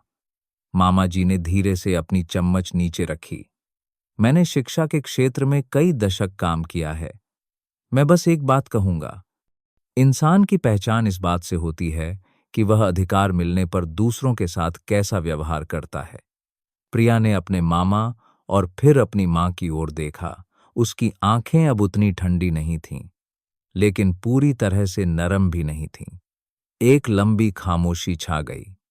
केवल श्रीमती सावित्री की चम्मच की आवाज आ रही थी, जो रमेश की कटोरी में और सब्जी डालने की कोशिश कर रही थीं, जैसे वह उस भारीपन को भरना चाहती हों। मैं खाना खा चुका हूं, अब मैं जल्दी निकलता हूं, रमेश ने उस घुटन भरे माहौल को तोड़ते हुए कहा। घर पर भी कुछ काम है।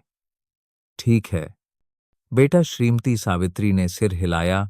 उनकी आवाज धीमी हो गई, लेकिन जब भी फुर्सत मिले तो मां से मिलने जरूर आना। रमेश खड़ा हुआ, हर किसी को नमस्ते किया। जब उसकी नजरें प्रिया पर पड़ीं तो उसने कुछ नहीं कहा, लेकिन उसकी नजरों में अभी भी एक दृढ़ता थी। कोई गुस्सा नहीं, कोई शिकायत नहीं, बस एक उदासी और निराशा की पतली परत थी। जब रमेश चला गया तो श्रीमती सावित्री अपनी बेटी की ओर मुड़ी। उनकी आवाज धीमी लेकिन डांट भरी थी। तुम अभी भी नहीं समझी, तुम्हारे पापा के जाने के बाद मैं आज तक रमेश जैसे अजनबियों की वजह से ही जी रही हूं। एक बेटी चाहे कितनी भी काबिल क्यों न हो, अगर वह खुद को दूसरों की जगह रखकर नहीं देख सकती, तो वह बाहर से सफल होकर भी अंदर से खोखली ही रहेगी। प्रिया ने जवाब नहीं दिया। वह उठी और सीढ़ियों की ओर चली गई। उसका हर कदम पत्थर की तरह भारी था। उसके दिमाग में रमेश की उस समय की शांत आंखें किसी भी शब्द से ज्यादा साफ दिखाई दे रही थीं। अभी पूरी तरह से सुबह नहीं हुई थी। सूरज की रोशनी अभी भी मजदूरों की बस्ती की टिन की छतों पर अटकी हुई थी। रमेश उठ चुका था। वह बरामदे में रखी एक पुरानी लकड़ी की कुर्सी पर चुपचाप बैठा था। हाथ में गर्म काली कॉफी का कप था जिसे वह पी नहीं रहा था। कल रात उसकी नींद पूरी नहीं हुई थी। पिछले दिन के खाने पर श्रीमती सावित्री की बातें और प्रिया की आंखें उसके दिमाग में बादलों की तरह घूम रही थीं। फोन हल्का सा कांपा। एक अनजान नंबर से एक संदेश आया। नमस्ते बेटा, सावित्री जी ने तुम्हारा नंबर दिया। अगर फुर्सत हो तो पुल के पास लकड़ी के कारखाने में आ जाना, कुछ काम की बात करनी है। भेजने वाले का नाम था गुप्ता जी, कारखाने के मालिक। रमेश ने आंखें झपकाईं। उसका दिल एक अलग धुन में धड़कने लगा। उसे याद आया, शायद उस दिन श्रीमती सावित्री ने शहर के बाहर लकड़ी के कारखाने वाले किसी दोस्त का जिक्र किया था। ज्यादा सोचे बिना उसने जल्दी से मुंह धोया, एक साफ शर्ट पहनी और अपनी पुरानी मोटरसाइकिल लेकर बस्ती से निकल गया। लकड़ी का कारखाना एक गंदी कीचड़ भरी गली में एक छोटी सी नहर के किनारे स्थित था। आरी की आवाज गूंज रही थी। नई लकड़ी की महक नाक में आ रही थी, जो एक साथ खुरदरी और सुखद लग रही थी। लंबे लकड़ी के तख्ते करीने से रखे हुए थे। कुछ कारीगर काम करते हुए आपस में बातें कर रहे थे। एक अधेड़ उम्र का आदमी जिसकी दाढ़ी में सफेदी थी, मजबूत कद, काठी दरवाजे पर खड़ा था। हाथ में चाय का गिलास था। उसने रमेश को देखा तो बाहर आकर मुस्कुराया। रमेश, हो सावित्री जी कह रही थीं कि तुम हुनरमंद और ईमानदार हो। अंदर आओ, मैं तुम्हें कारखाना दिखाता हूं। रमेश ने सिर झुकाकर नमस्ते किया, धीरे से सिर हिलाया और गुप्ता जी के पीछे पीछे लकड़ी के ढेरों और मशीनों के पास से गुजरा। उन्होंने लकड़ी के प्रकार, सरल डिजाइन और जरूरी मशीनों के बारे में बताया। यहां तुरंत माहिर होने की जरूरत नहीं है, बस मेहनत और ईमानदारी चाहिए। हर महीने खाने पीने और गांव भेजने के लिए कुछ बच जाएगा। ठीक है, रमेश जवाब देने ही वाला था कि अंदर से एक सहायक कारीगर ने आवाज दी, गुप्ता जी, कल वाले ग्राहक की मेज का जोड़ ढीला हो गया है। गुप्ता जी ने मुंह बनाया और रमेश की ओर मुड़े। अगर तुम कर सकते हो तो इसे ठीक करके दिखाओ, समझो, यही तुम्हारा टेस्ट हो जाएगा। रमेश ने औजार लिए, डिजाइन देखा और मरम्मत करने लगा। उसके हाथ जो रिंच और पाना पकड़ने के आदी थे, अब लकड़ी का हथौड़ा और छेनी पकड़ते हुए थोड़े अनाड़ी लग रहे थे। लेकिन उसके हर काम, उसकी आंखों में हर सावधानी ने वहां खड़े सभी कारीगरों को चुप करा दिया। आधे घंटे बाद मेज का जोड़ फिर से जुड़ गया, पहले से भी ज्यादा मजबूत। गुप्ता जी ने रमेश के कंधे पर थपकी दी। उनके चेहरे पर एक साफ मुस्कान थी। बहुत बढ़िया, कल रात से काम पर आ जाना। पीछे एक छोटा सा कमरा है। अगर तुम रोज आना जाना नहीं चाहते तो वहीं रुक सकते हो। रमेश ने सिर झुकाकर धन्यवाद दिया। उसका मन पहले से कहीं ज्यादा हल्का था। उसे लगा कि शायद जिंदगी उतनी कठोर नहीं है जितना वह सोचता था। शाम ढलते ही रमेश अपनी बस्ती में लौट आया। टिन की दरारों से हवा आ रही थी, जिसमें दोपहर की बारिश के बाद मिट्टी की महक थी। वह बिस्तर पर बैठा, अभी शर्ट भी नहीं उतारी थी कि फोन की स्क्रीन चमक उठी। एक संदेश आया था। इस बार यह प्रिया का नंबर था। रमेश जी, मुझे पता है कि कंपनी में क्या हुआ। अगर उन सब चीजों से आपको कोई परेशानी हुई तो मैं माफी चाहती हूं। उसके नीचे अगली लाइन थी, अगर आपके पास समय हो तो मैं आपसे अकेले में बात करना चाहती हूं, कुछ काम पर चर्चा करनी है। रमेश उस संदेश को घूरता रहा। उसका मन उलझन में था। यह संदेश उस व्यक्ति से आया था जो कल ही पारिवारिक भोजन में इतना ठंडा व्यवहार कर रही थी। अब वह खुद मिलने के लिए बुला रही थी। यह श्रीमती सावित्री की वजह से था या कुछ और। उसने फोन उठाया, कुछ शब्द टाइप किए और फिर मिटा दिए। कुछ मिनटों के सोच विचार के बाद उसने सिर्फ एक शब्द भेजा, ठीक है। रमेश ने सिर उठाकर खिड़की से बाहर देखा। बाहर पीली स्ट्रीट लाइट बस्ती की पुरानी दीवार के एक हिस्से को रोशन कर रही थी, लेकिन उसके दिल में एक ट्राइट की हिस्से बाहर देखा। नई रोशनी की किरण जगी थी, कमजोर लेकिन अब ठंडी नहीं। शाम सड़क के किनारे लगे पेड़ों के बीच धीरे धीरे उतर रही थी। हल्की धूप एक शांत कोने में स्थित छोटे से कैफे की खिड़कियों को पीला कर रही थी। रमेश ने अपनी मोटरसाइकिल किनारे खड़ी की, अपना कॉलर ठीक किया और अंदर चला गया। उसका दिल तेजी से धड़क रहा था, डर के कारण नहीं बल्कि इसलिए क्योंकि उसने खुद को कभी इतना अनिश्चित महसूस नहीं किया था। कैफे के अंदर पीली रोशनी पूरे माहौल में फैली हुई थी। एक छोटे से स्पीकर से बजता हल्का संगीत भुनी हुई कॉफी और काउंटर पर रखे फूलों की महक में घुल रहा था। प्रिया पहले से ही एक कोने की मेज पर बैठी थी। खिड़की के पीछे से सड़क दिखाई दे रही थी। उसने सफेद शर्ट और हल्के नीले रंग की पैंट पहनी थी। बाल ऊंचे बंधे थे। उसकी आंखों में अब पहले जैसी ठंडक नहीं थी, कुछ नरम था, कुछ गहरा। रमेश ने पास जाकर धीरे से सिर हिलाया। नमस्ते प्रिया जी, बैठिए। आने के लिए धन्यवाद, प्रिया ने शांत आवाज में जवाब दिया। दोनों कुछ मिनट चुपचाप बैठे रहे। रमेश ने बिना चीनी की काली कॉफी मंगाई। प्रिया बस गर्म चाय पी रही थी।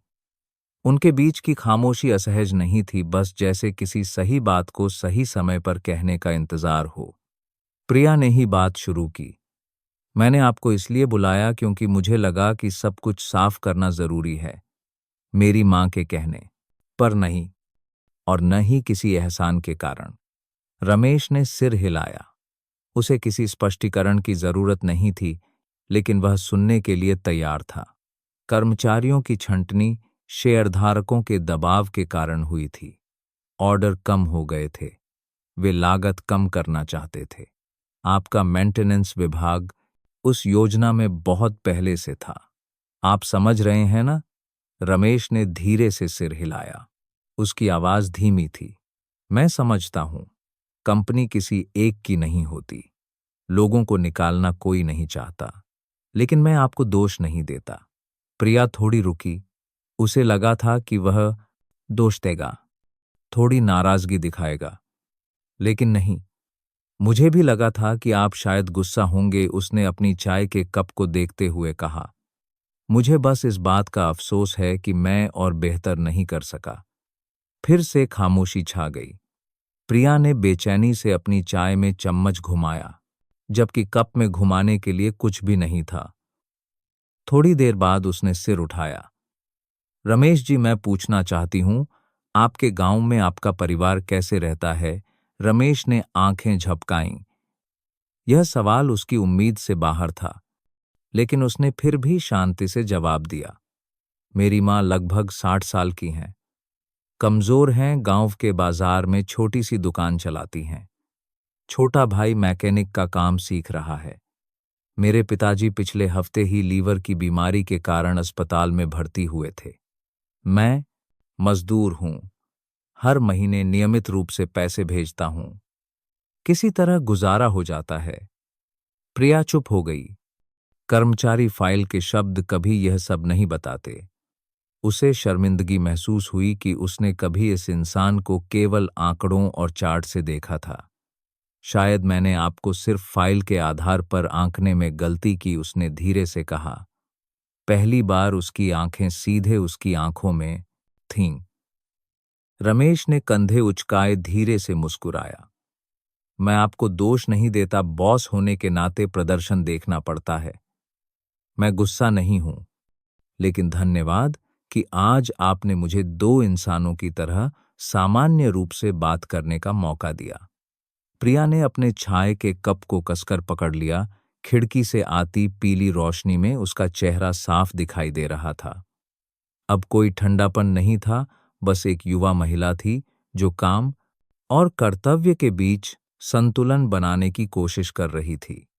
मेरी माँ ने आपके बारे में बहुत कुछ बताया, कहा कि आप ईमानदार, दयालु और बहुत आज्ञाकारी हैं। मुझे ज्यादा यकीन नहीं हुआ, लेकिन आज मुझे लगता है कि मुझे फिर से सोचना चाहिए। रमेश ने कुछ नहीं कहा। वह बस मुस्कुराया। कंपनी छोड़ने के बाद से यह एक दुर्लभ मुस्कान थी। प्रिया ने एक गहरी सांस ली। अगर आपने किसी और लकड़ी के कारखाने में काम शुरू नहीं किया है, तो मैं चाहती हूं कि आप कंपनी में एक और पद पर विचार करें। रमेश ने आंखें उठाईं। कैसा पद? एक नए प्रोजेक्ट के लिए तकनीकी टीम का प्रमुख। यह काम हल्का है, लचीला है। लगातार शिफ्ट में आने की जरूरत नहीं है। मुझे लगता है कि आप इसके लिए उपयुक्त हैं। रमेश सोच में पड़ गया। यह प्रस्ताव बहुत अप्रत्याशित था। उसे फिर से काम करने में कोई आपत्ति नहीं थी, लेकिन वह नई गलतफहमियों में पड़ने से भी डरता था। मैं जानता हूं कि आपको सोचने की जरूरत है, तुरंत जवाब देने की जरूरत नहीं है, लेकिन मैं यह ईमानदारी से कह रही हूं। वह आखिरी वाक्य एक सांस की तरह हल्का था, लेकिन एक ऐसे रिश्ते में एक नया मोड़ लाने के लिए काफी था जिसका कोई भविष्य नहीं लग रहा था। रमेश खड़ा हुआ, धीरे से नमस्ते किया। मैं सोचूंगा, वैसे भी आज की कॉफी के लिए धन्यवाद। प्रिया ने धीरे से सिर हिलाया। जब रमेश दरवाजे के पीछे गायब हो गया, तब भी वह वहीं बैठी रही, अपने खाली कप को धीरे धीरे घुमाती रही। शाम की धूप उसके आधे चेहरे पर पड़ रही थी, जो एक साथ कठोर और नाजुक लग रहा था। अगली सुबह रात की बारिश के बाद आसमान साफ था। हल्की धूप हरे पेड़ों से छनकर कंपनी के गेट के सामने साफ सुथरी सड़क पर पड़ रही थी। रमेश 5वीं मंजिल पर डायरेक्टर के कार्यालय के कांच के दरवाजे के सामने खड़ा था। उसका मन उलझन में था। उसने अपने पुराने कपड़े के बैग को कसकर पकड़ रखा था। उसका दिल तेजी से धड़क रहा था। यह साफ नहीं था कि यह घबराहट थी या चिंता। सहायक ने उसे अंदर बुलाया। कार्यालय सुबह की धूप में चमक रहा था। आधुनिक फर्नीचर था, लेकिन बहुत ज्यादा औपचारिक नहीं। मेज पर फाइलों के बगल में एक छोटा सा पौधा रखा हुआ था। प्रिया अपनी काम की मेज के पीछे बैठी थी। रमेश को अंदर आते देख उसने सिर हिलाकर अभिवादन किया। आप समय पर आए हैं, बैठिए। रमेश ने धीरे से सिर हिलाया, कुर्सी खींचकर सामने बैठ गया। वह अभी भी अपने सामान्य शांत स्वभाव में था, भले ही उसके अंदर एक तूफान चल रहा था। मैंने आपके प्रस्ताव के बारे में सोचा है, रमेश ने बिना घुमाए फिराए बात शुरू की। लेकिन सच कहूं तो मुझे अभी भी नए काम के बारे में ठीक से समझ नहीं आया है। प्रिया ने सिर हिलाया, जैसे वह पहले से तैयार हो। मैं आपको जिस पद के लिए बुलाना चाहती हूं, वह सैंपल उपकरणों के मेंटेनेंस के लिए तकनीकी टीम का प्रमुख है। यह प्रोजेक्ट जल्द ही फिर से शुरू होने वाला है। इसके लिए एक ऐसे व्यक्ति की जरूरत है जिसे व्यावहारिक अनुभव हो और जो मुश्किलों से न डरे। मुझे लगता है कि आप इसके लिए उपयुक्त हैं। रमेश ने भौहें सिकोड़ी।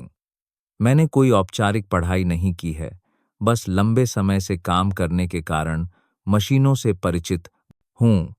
डर है कि लोग कहेंगे कि मैं किसी की सिफारिश से आया हूं। प्रिया ने धीरे से उसकी बात काटी। यहां कोई सिफारिश से नहीं आता। मैं भावनाओं के आधार पर काम नहीं करती। अगर मेरी माँ ने आपका जिक्र नहीं किया होता, तो शायद मैंने आपकी फाइल को दोबारा ध्यान से नहीं देखा होता। लेकिन जब मैंने देखा तो मुझे लगा कि आपकी क्षमता काफी है। उसकी आवाज ऊंची नहीं थी, कठोर नहीं थी, लेकिन साफ और निर्णायक थी। रमेश ने सीधे प्रिया की आंखों में देखा। अब उनमें पहले जैसी ठंडक नहीं थी, बल्कि एक ऐसे व्यक्ति का विश्वास था जो जानता था कि वह क्या कर रही है। मुझे डर है कि दूसरे लोग ऐसा नहीं सोचेंगे, रमेश ने धीरे से कहा। मेरे चौल में लोग पहले से ही बातें बना रहे हैं। अभी कुछ हुआ भी नहीं, और लोग कहने लगे हैं कि मैं किसी का फायदा उठा रहा हूं। प्रिया ने एक गहरी सांस ली। मैं समझती हूं, लेकिन वे आपकी जिंदगी नहीं जी रहे हैं। अगर आप काम करके दिखाएंगे, तो कोई भी ज्यादा दिन कुछ नहीं कह पाएगा। थोड़ी देर बाद उसने प्रोजेक्ट की फाइल मेज पर आगे बढ़ाई। यह शुरुआती योजना है। तकनीकी टीम में 5 लोग होंगे। आप प्रगति की निगरानी करेंगे और मुझे रिपोर्ट करेंगे।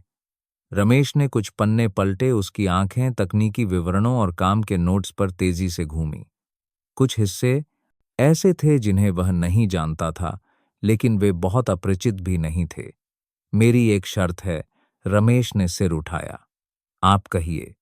मैं कोशिश करूंगा, लेकिन अगर 1 महीने बाद मुझे लगा कि मैं यह नहीं कर पा रहा हूं, तो मैं खुद ही नौकरी छोड़ दूंगा।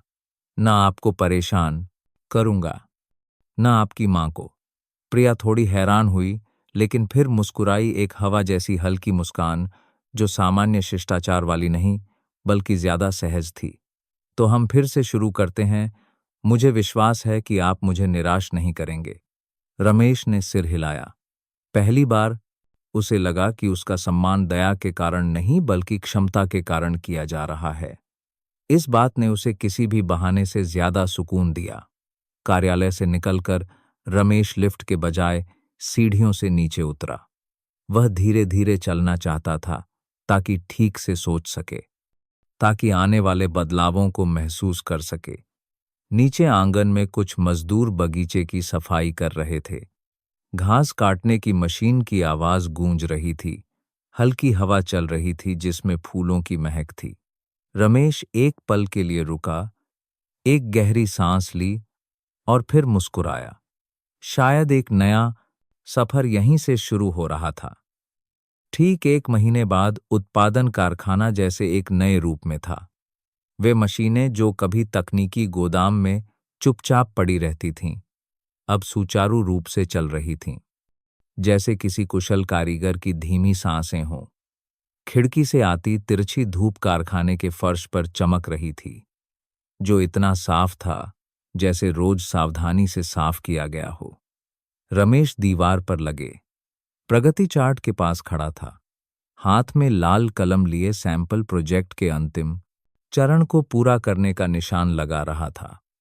5 लोगों की तकनीकी टीम, जिसका वह नेतृत्व कर रहा था, पिछले कुछ हफ्तों से एक दूसरे के साथ जुड़ी हुई थी। साथ में खाना खाना, दोपहर में जागना, पेंच कसते कसते कलाई में दर्द हो जाना। टीम के सबसे एक दूसरे के साथ जुड़ी हुई थी। उम्रदराज कारीगर श्रीमान सिंह ने रमेश के कंधे पर धीरे से थपकी दी। तुम बहुत होशियार हो बेटा। मैंने कभी कोई ऐसा टीम लीडर नहीं देखा जो इतना सोचने और करने की हिम्मत रखता हो। तुम्हारी वजह से हमें फिर से सम्मान मिला है। रमेश ने बस मुस्कुराकर हाथ हिलाया। अगर आप सब का साथ नहीं होता तो मैं भी हार मान लेता। यह हमारी टीम का काम है, सफलता पूरी टीम की है। हुआ यह था कि काम के दौरान रमेश ने पाया कि आयात किए गए कुछ पुर्जे अक्सर अतिरिक्त या गलत आकार के होते थे, जिससे बर्बादी होती थी। उसने अपनी टीम के साथ मिलकर बचे हुए हिस्सों का उपयोग करने का अध्ययन किया और एक नई प्रक्रिया का प्रस्ताव रखा, जिससे असेंबली का समय कम हो गया, लेकिन सुरक्षा सुनिश्चित रही। नतीजा यह हुआ कि कच्चे माल की लागत 10% से अधिक कम हो गई। प्रोजेक्ट योजना से 1 सप्ताह पहले पूरा हो गया। उस सुबह जब पूरी टीम अंतिम जांच कर रही थी, प्रिया अचानक आ गई। वही सलीकेदार सफेद शर्ट, लंबी स्कर्ट और ऊंचा जूड़ा। वह धीरे धीरे हर कार्यक्षेत्र से गुजरी। उसकी सचिव चुपचाप पीछे पीछे नोट्स ले रही थी। कैसा चल रहा है? प्रिया ने सीधे रमेश को देखते हुए पूछा। पूरा हो गया है डायरेक्टर मैडम, आप अंतिम जांच कर सकती हैं। उसने सांख्यिकी रिपोर्ट ली। उसकी आंखें आंकड़ों, चार्ट और तकनीकी चित्रों पर घूमी। धीरे से सिर हिलाकर प्रिया पूरी टीम की ओर मुड़ी। बहुत अच्छा काम किया। मैंने रिपोर्ट देखी है। इन तकनीकी समायोजनों ने न केवल लागत बचाई है, बल्कि दक्षता भी बढ़ाई है। यह वही है जिसकी कंपनी को इस समय बहुत जरूरत है। कारीगरों ने एक दूसरे को खुशी से देखा। उन्होंने कभी डायरेक्टर को कारखाने में आते नहीं देखा था और न ही कभी सीधे तौर पर ऐसी प्रशंसा सुनी थी। प्रिया रमेश की ओर मुड़ी। उसकी आंखों में सामान्य से थोड़ी अधिक गर्माहट थी। इस अवसर को गंभीरता से लेने के लिए धन्यवाद। रमेश ने बिना ज्यादा कुछ कहे एक हल्के सिर हिलाकर जवाब दिया। वह जानता था कि उस डायरेक्टर के व्यक्तित्व के साथ ऐसी प्रशंसा एक बड़ी मान्यता थी। कुछ दिनों बाद बड़े हॉल में आयोजित पूरी कंपनी की बैठक में प्रिया सैकड़ों कर्मचारियों के सामने नई तिमाही की स्थिति पर रिपोर्ट दे रही थी। जब प्रोजेक्ट के सारांश की बात आई तो उसने तकनीकी टीम का जिक्र करने में कोई संकोच नहीं किया।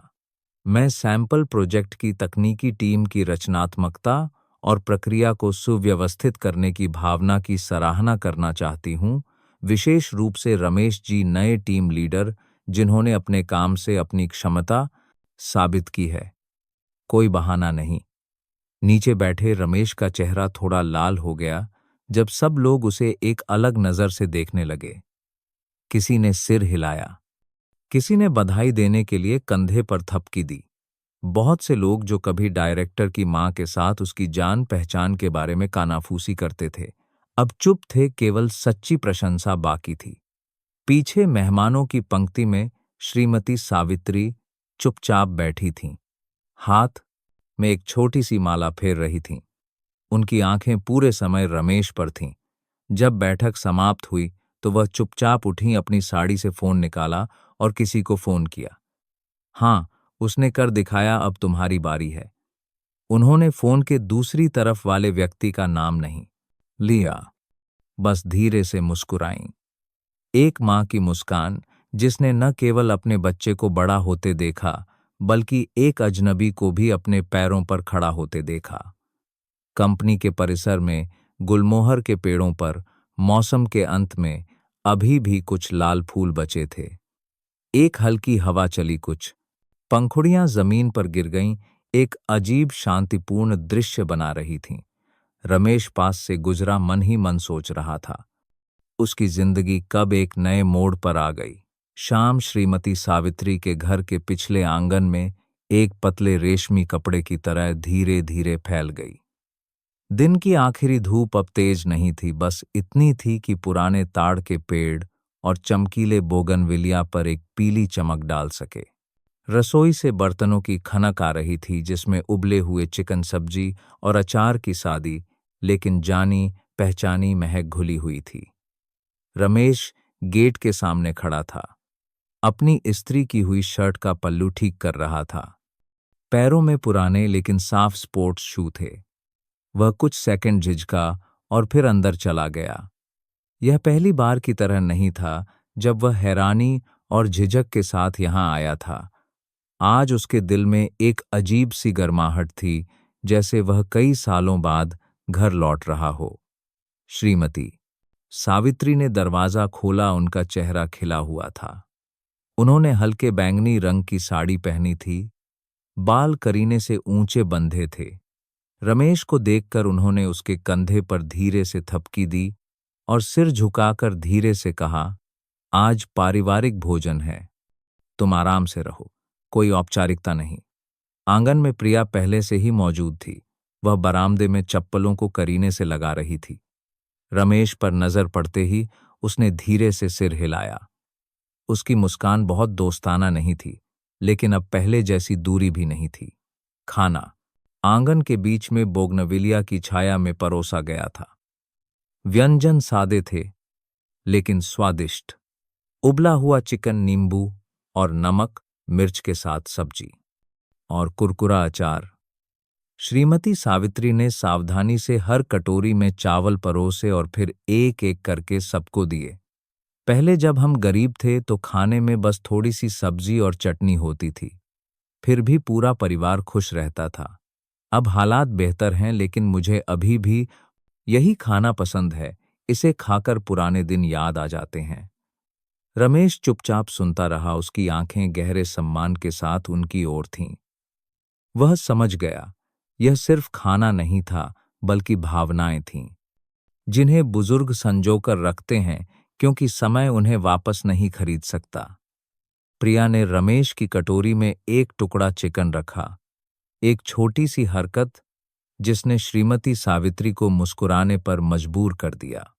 खाने की मेज का माहौल थोड़ा और अपनापन भरा हो गया। भोजन सामान्य बातचीत और हल्की हंसी के साथ बीता। जब सफाई का समय आया तो प्रिया ने रमेश से कहा, क्या आप कल खाली हैं? मैं आपको कंपनी के एक नए प्रोजेक्ट में शामिल करना चाहती हूं।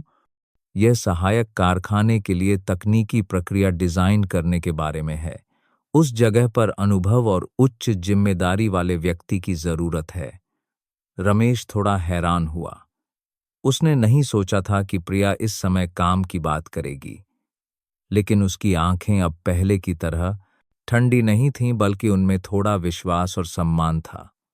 अगर आप सहमत हैं तो हम जल्दी शुरू करेंगे, लेकिन अगर आप अभी तैयार नहीं हैं तो आप और सोच सकते हैं, कोई जल्दी नहीं है। रमेश ने श्रीमती सावित्री की ओर देखा। उन्होंने कुछ नहीं कहा, बस चुपचाप मुस्कुराईं। उनकी आंखें शाम की धूप की तरह गर्म थीं। उसने सिर हिलाया। उसकी आवाज धीमी थी। मुझे सोचने के लिए एक रात दीजिए, लेकिन शायद मुझे जवाब पता है। हवा आंगन से गुजरी। बोगनविलिया के कुछ फूल मेज पर गिर गए। बाहर सड़क पर मोटरसाइकिल की आवाज दूर होती गई, जैसे एक शांत दिन समाप्त हो रहा हो। खाना खत्म हो गया था, लेकिन कोई भी जल्दी विदा नहीं लेना चाहता था। प्रिया रमेश को गेट तक छोड़ने आई। पहली बार उसने खुद कहा, मुझे खेद है कि मैंने आपकी कीमत पहले नहीं पहचानी। रमेश ने बस मुस्कुराकर सिर हिलाया। हर किसी को एक दूसरे को समझने में समय लगता है। आप गलत नहीं थीं, बस समय सही नहीं था। जाने से पहले वह मुड़ा और श्रीमती सावित्री को देखा। उसकी आवाज गर्म थी, सब कुछ के लिए धन्यवाद माताजी। श्रीमती सावित्री ने धीरे से सिर हिलाया। उनकी आवाज धीमी थी। जिंदगी में कुछ रिश्ते ऐसे होते हैं जिनका कोई अनुमान नहीं लगा सकता। बस सच्चे दिल से जियो खुशी देर। सबेर तुम्हारे पास लौट आएगी। रमेश की परछाई गली के पीछे धीरे धीरे गायब हो गई। प्रिया कुछ देर चुपचाप खड़ी रही और फिर घर में चली गई। श्रीमती सावित्री ने अपनी बेटी को देखा और फिर रसोई में चली गईं। धीरे से केतली में पानी गर्म करने लगीं। उनकी आंखों में एक साधारण विश्वास चमक रहा था, न केवल रमेश की जिंदगी में, बल्कि उन लोगों दो के बीच भी जो कभी एक दूसरे से नहीं मिलते थे। एक शांत लेकिन उम्मीदों से भरी शुरुआत हो रही थी। मैंने कभी सोचा था कि गरीबों को सहना पड़ता है, चुप रहना पड़ता है, लेकिन फिर मुझे एहसास हुआ कि कभी कभी सिर्फ एक दयालु कार्य, एक सच्चा दिल भाग्य को बदलने का दरवाजा खोल सकता है। यह जिंदगी बहुत अजीब है। एक चक्कर लगाने के बाद यह हमें वही लौटाती है जिसके हम हकदार हैं। क्योंकि अच्छाई को बदले की जरूरत नहीं होती, लेकिन जिंदगी हमेशा उसे याद रखती है। और आप क्या सोचते हैं, अगर आप किसी अजनबी को मदद की जरूरत में देखें, तो क्या आप अपनी जिंदगी का 1 मिनट रुकने के लिए तैयार होंगे? अगर इस कहानी ने आपको सोचने पर मजबूर किया, तो कमेंट में एक नंबर लिखें। आप यह वीडियो किस राज्य से देख रहे हैं, मुझे कमेंट सेक्शन में बताएं। और अगर आपको ऐसी ही सादी लेकिन प्रेरणादायक कहानियां पसंद हैं, तो चैनल को सब्सक्राइब करना न भूलें, ताकि आप अगली वीडियो न चूकें। धन्यवाद और अगली कहानियों में फिर मिलेंगे। दोस्तों, कमेंट करके जरूर बताइएगा कि आप यह वीडियो कहां से देख रहे हैं। आज की यह कहानी आपको कैसी लगी? मैं ईश्वर से प्रार्थना करता हूं कि आप और आपका परिवार हमेशा सुरक्षित और खुश रहें। अगर आपके पास भी कोई ऐसी ही दिलचस्प कहानी है, तो उसे हम सबके साथ कमेंट्स में जरूर साझा करें। हमें पढ़कर बहुत खुशी होगी।